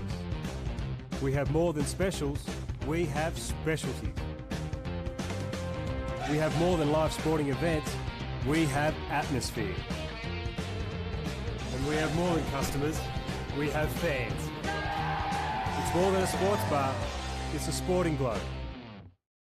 There's an unseen thread woven into the fabric of all Australian homes. It's our way of life. Sun-kissed days, afternoon storms, and memories shared with those we love. It's messy, but you bet we make it work. In the end, it's the simple things that make an Australian home home. And what did the trick then? Still does the job now. Hills, Australia's trusted clothesline since 1945. New pitcher for the Sydney Blue Sox is Josh Geyer takes over in the bottom of the 8th inning, and the Aces entered last night, tied 3-3 going to the bottom of the 8th. Came away with 3 runs, gave up 2 in the 9th, but held on to win 6-5. So can they do the same thing here tonight? And Joey Steele up and warming for the Aces, the one guy really who you have left outside of Jack Enciando, who you want to try and keep fresh for tomorrow if you need him. So Geyer takes over for Sydney here in a tie ball game, bottom of the 8th inning. And very quickly, a chance to remind you, New Era Technology provides specialized IT solutions for your business with internet and voice communications, managed services, as well as secure cloud hosting for data and software. Trusted by the Aces, New Era has an extensive team of engineers and sales professionals who provide hands-on collaboration that is backed by deep industry training. New Era Technology, proud supporters of the Melbourne Aces. Geyer this season in 11 outings has been on the wrong side of 5 decisions, 1 and 4. Does have 3 saves, 12 and a third, 15 hits, 10 runs. Check that, 1 home run allowed. He's walked 7, struck out 13. So they're relying on the right-hander. First pitch in the air to right field. Burns coming in, has to play it on a hop. Go ahead run at first base, and the Aces are cooking here in the bottom of the 8th inning. Well, Burns not he's listed as a catcher. I don't know how much right field he's played, so, played that safely rather than coming in and trying to be a hero on that one. Geyer, another one of those guys in the Twins organization, 3 years of rookie ball a while ago. Another guy who just keeps coming back. This is 10th season with Sydney. See what they do here with Belbin. He's got the bat over his shoulder. And strike 1 delivered on the outside corner. Geyer, his 89th career appearance in Sydney. 2 2/3 innings shy of 250 for his career. 18 and 19 with a 4.29 ERA in his ABL career. Also 4 strikeouts shy of 300 in his pro career. 0-1. And Belbin tries a bunt and tips it foul. Not happy with himself, Jared. Geyer, one of the guys who was on the Australian World Baseball Classic squad. Yes, groundbreaking squad. Into the quarterfinals for this run in that tournament for this country. 2 strikes. Dale at first. 4-4 in the bottom of the 8th.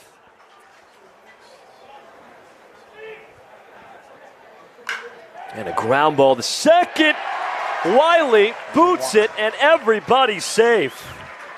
Can you believe it? What a miscue. That should be error number 4. That was a rocket. Should have been a double play. And indeed, it's the 4th error on the Blue Sox in this game. Wow. That by far the worst. Yep. Wiley just delayed that. And now with 2 in scoring position and nobody out, this game tied at 4 in the bottom of the 8th inning. I think you'll certainly see a bunt from Mitch Edwards. The infielders at the corners ready for it. But that is just a simple misplay, and it's the classic mistake that they teach you from day one. You can't make a play until you've got the ball. And Wiley looked like he was already shuffling to try and start a double play. Terrible. Before he actually fielded cleanly. Huge mistake. Edwards 1 for 3. Bunt shown, and he takes low.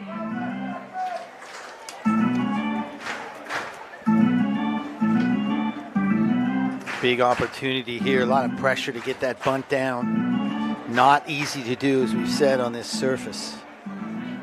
Obviously dirt around the home plate area, but then it can roll pretty quickly on that artificial turf infield.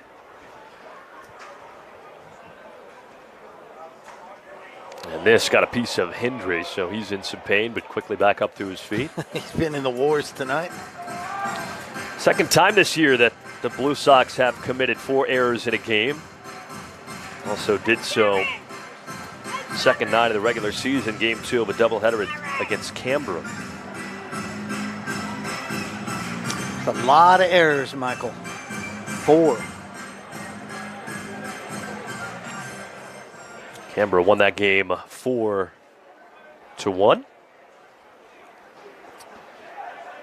And only one of those runs was earned. 1-1. That's not close. And now it's 2 balls and a strike to Edwards.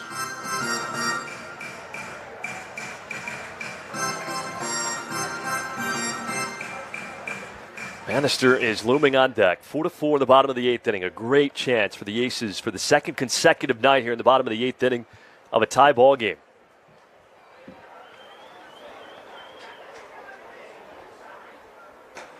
And he stabs at it, can't make contact. 2-2. That changes things quite a bit. Now Edwards, you would think, swings away. No guarantee necessarily, but again, I think you go ahead and trust Edwards with 2 strikes. Yep. He's been hot lately. 1 for 3 in this game, hit a missile. It was an out in the 7th inning.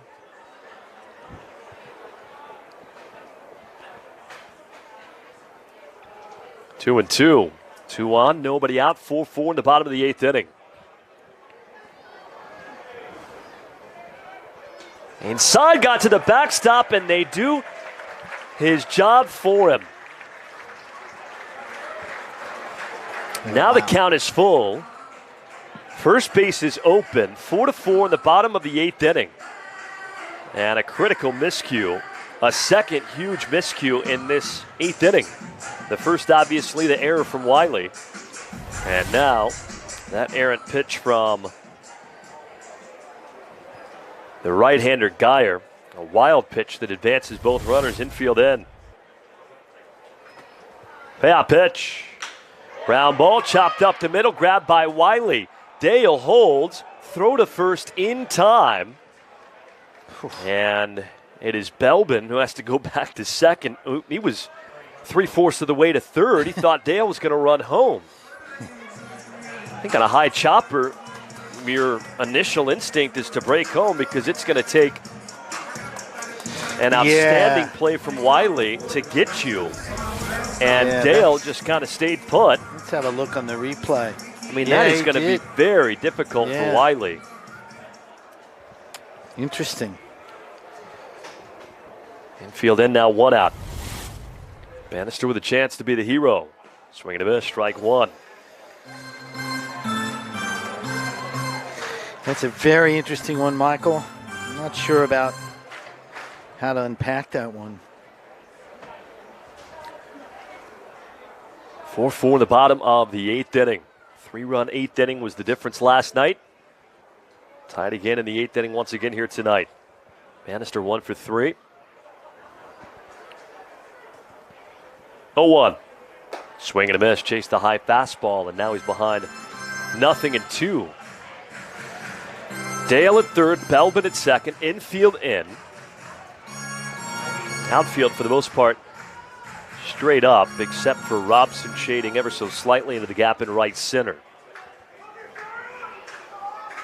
Bannister chokes up with 2 strikes. Geyer trying to navigate a nasty jam.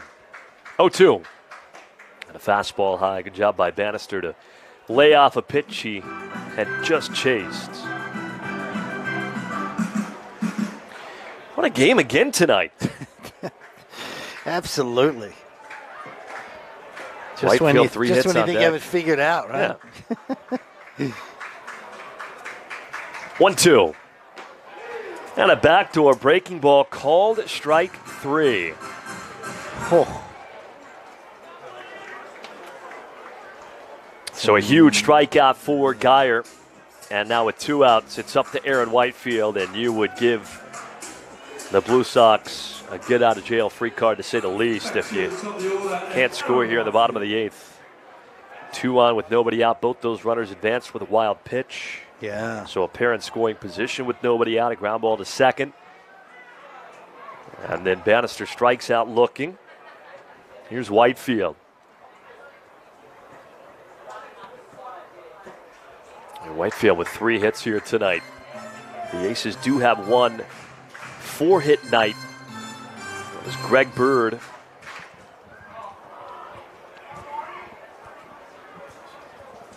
Handful of series ago. Here's the 1-0. Fastball low, 2-0. You know, the other thing, Michael, is looking ahead. You don't want to mess around with extra innings, given this pitching staff issues. You want to get a run here, get Joey Steele on, finish this game in the 9th. Hey, if we go to extras, you might be on the mound tomorrow. Very long look in from Geyer. Finally ready. Whitefield never called time, but yeah, it seemed like that was coming. I did ask John Diebel, who was pitching Sunday, and his line to me was, "Are you available?" Very funny. Are you? No. Got a little soreness in my... Okay. 2-0 pitch. Call the strike. Whitefield nods his head.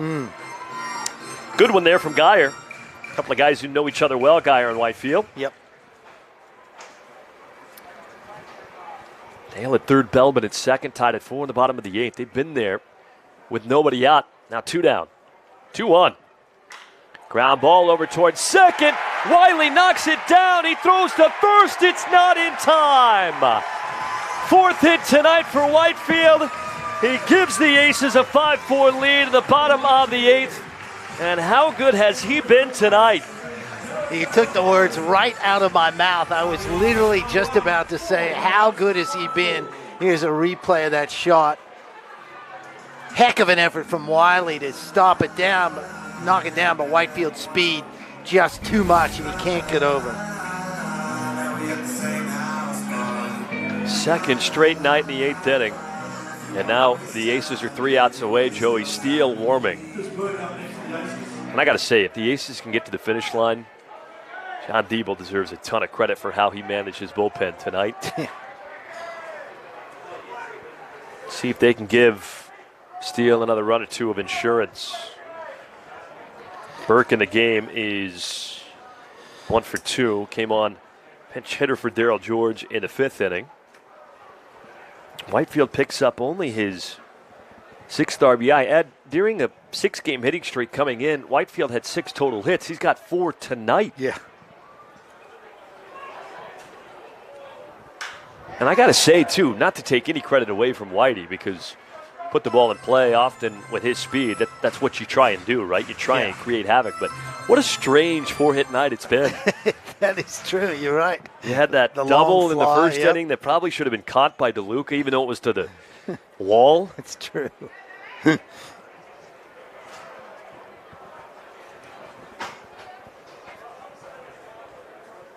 Long hold from Geyer. I think time's coming. Finally it is. Then you had the single in the third. And he was caught stealing, right? He was caught stealing, yeah. And in the seventh inning, you had that ground ball that Jarvis got to, but then slipped trying to get up to get the force out at second. You can't give any sort of error or anything like that. That's right. Because he slipped, so it's a base hit. 1-1. And that's low. And then on that one, I mean, it's a sharp ground ball. You pull it to the right side. Wiley did everything he could. Yeah. But how large does that error loom from Wiley in this eighth inning? Massive. 4 errors from Sydney. They have directly led to 3 Melbourne runs. And the Aces, with 1 in each of the last 3 innings, have erased a 2-run deficit and taken a 5-4 lead. 2-1. Chopper over the mound to short. And Jarvis doesn't have to go a long way to retire Whitefield, but the job done. The Aces get a run, and now Joey Steele comes in, 3 outs away from shutting the door and giving the Aces a 3rd straight win in this series. At the Sporting Globe, we're a little different to other pubs and bars. We have more than just cooks, we have chefs. We have more than bar service, we have table service. We have more than specials, we have specialties. We have more than live sporting events, we have atmosphere. And we have more than customers, we have fans. It's more than a sports bar, it's a Sporting Globe.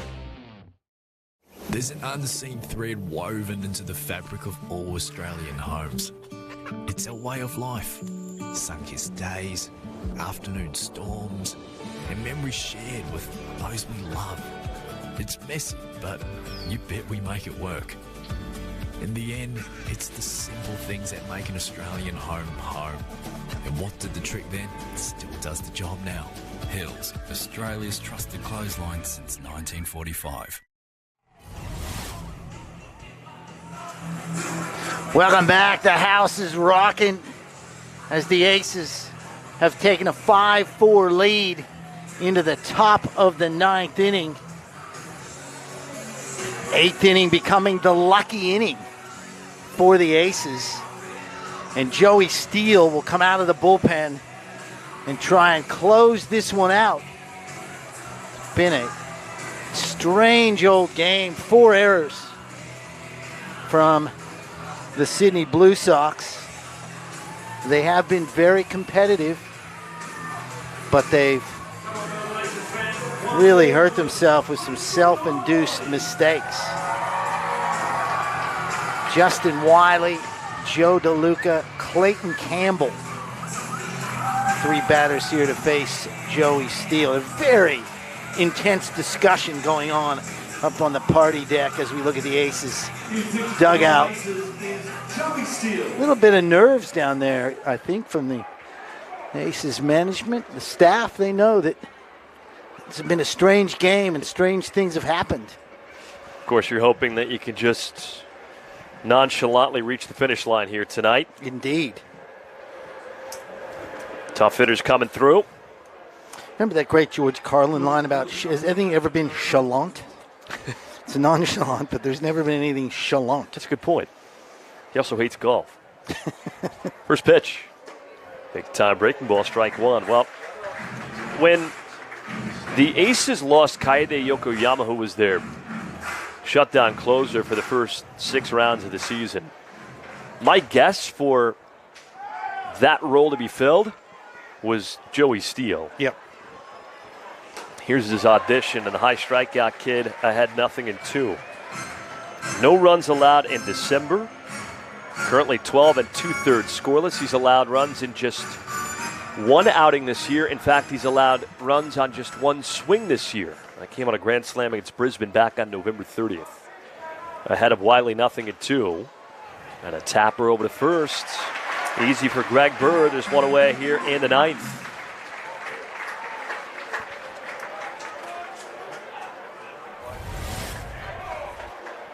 A very good start for Joey Steele. Trying to pick up his first save. He just has that shutdown stuff for me. having a great debut season here in Australia. Yep. Kind of no-nonsense guy, which I like. I like guys that come out, just get the job done. Which is why you and I don't get along. DeLuca 1 for 4 with a solo homer and 2 strikeouts. Here's the pitch. Swing and a foul tip.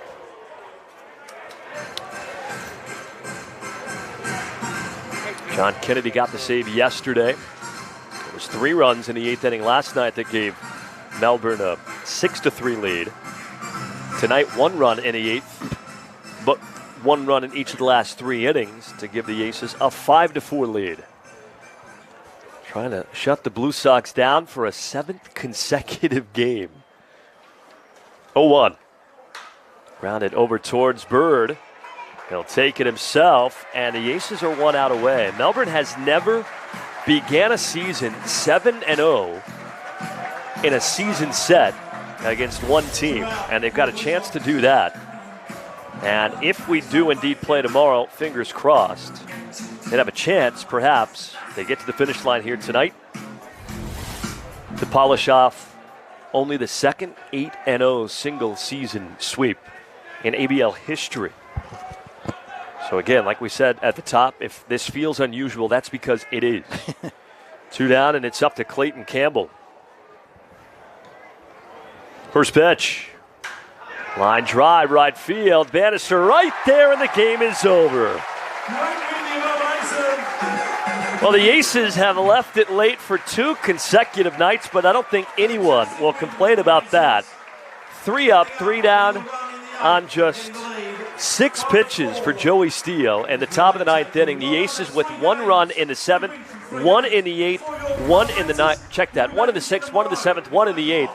None for Sydney in the 9th, and the Aces win it by a final score of 5-4. It was hit hard, but Bannister was right there. And fitting, only the second 1-2-3 inning of the night comes when the Aces needed it most.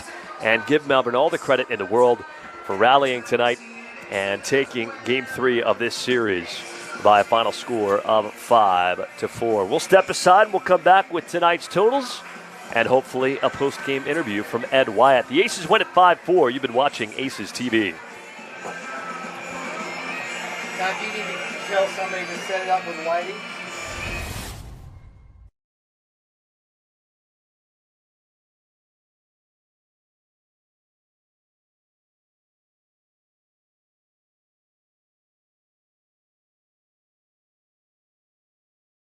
And they're standing up. Well, immediately, with DeLuca supposed to DH, late lineup switch, they throw him out there in right field, and he made a mess of that. But Atherton absolutely will feel like that should be out number 1. And that, plenty deep enough to score the run. DeLuca again, this time on the track, makes the catch. Whitefield tags. And an eventful start to the bottom of the first. Daryl George with his 11th RBI, first of the series, gives Melbourne a 1-0 lead. Can you imagine what was going through? Here's the 2-1. And barrels this, deep right center field. Bannister back on the track, turns around, and it's gone. Wow. Well, the second home run in as many at-bats for DeLuca. And he's gone the opposite way now twice in this series. 0 for 13 before he's back-to-back home runs and makes up for his miscue in the first to tie it up here at 1 in the second. You know what he said as he hit that? Take that, you announcers, for bad-mouthing me. Though I'm sure that legends of Australian baseball. Ball off the mound, up the middle, knocked down by Jarvis, spins, unbelievable throw to first. It gets away from Campbell, scores a run, and the Aces are back on top 2-1. Wow, that was an amazing piece of fielding. But the throw degrees now, humidity. That's hit out to right field. Bannister back on the track, turns around, and this is gone. Wow. Wyatt Hendry with a leadoff home run, second. Coming into that at-bat with a walk and was hit by a pitch. Wow. It is. Yeah. Here we go again. Count still 2-2. And that is popped up Down the right field line, Dale is over, Bird is back, Dale sliding! What a play for Jared Dale, huge out to end the inning.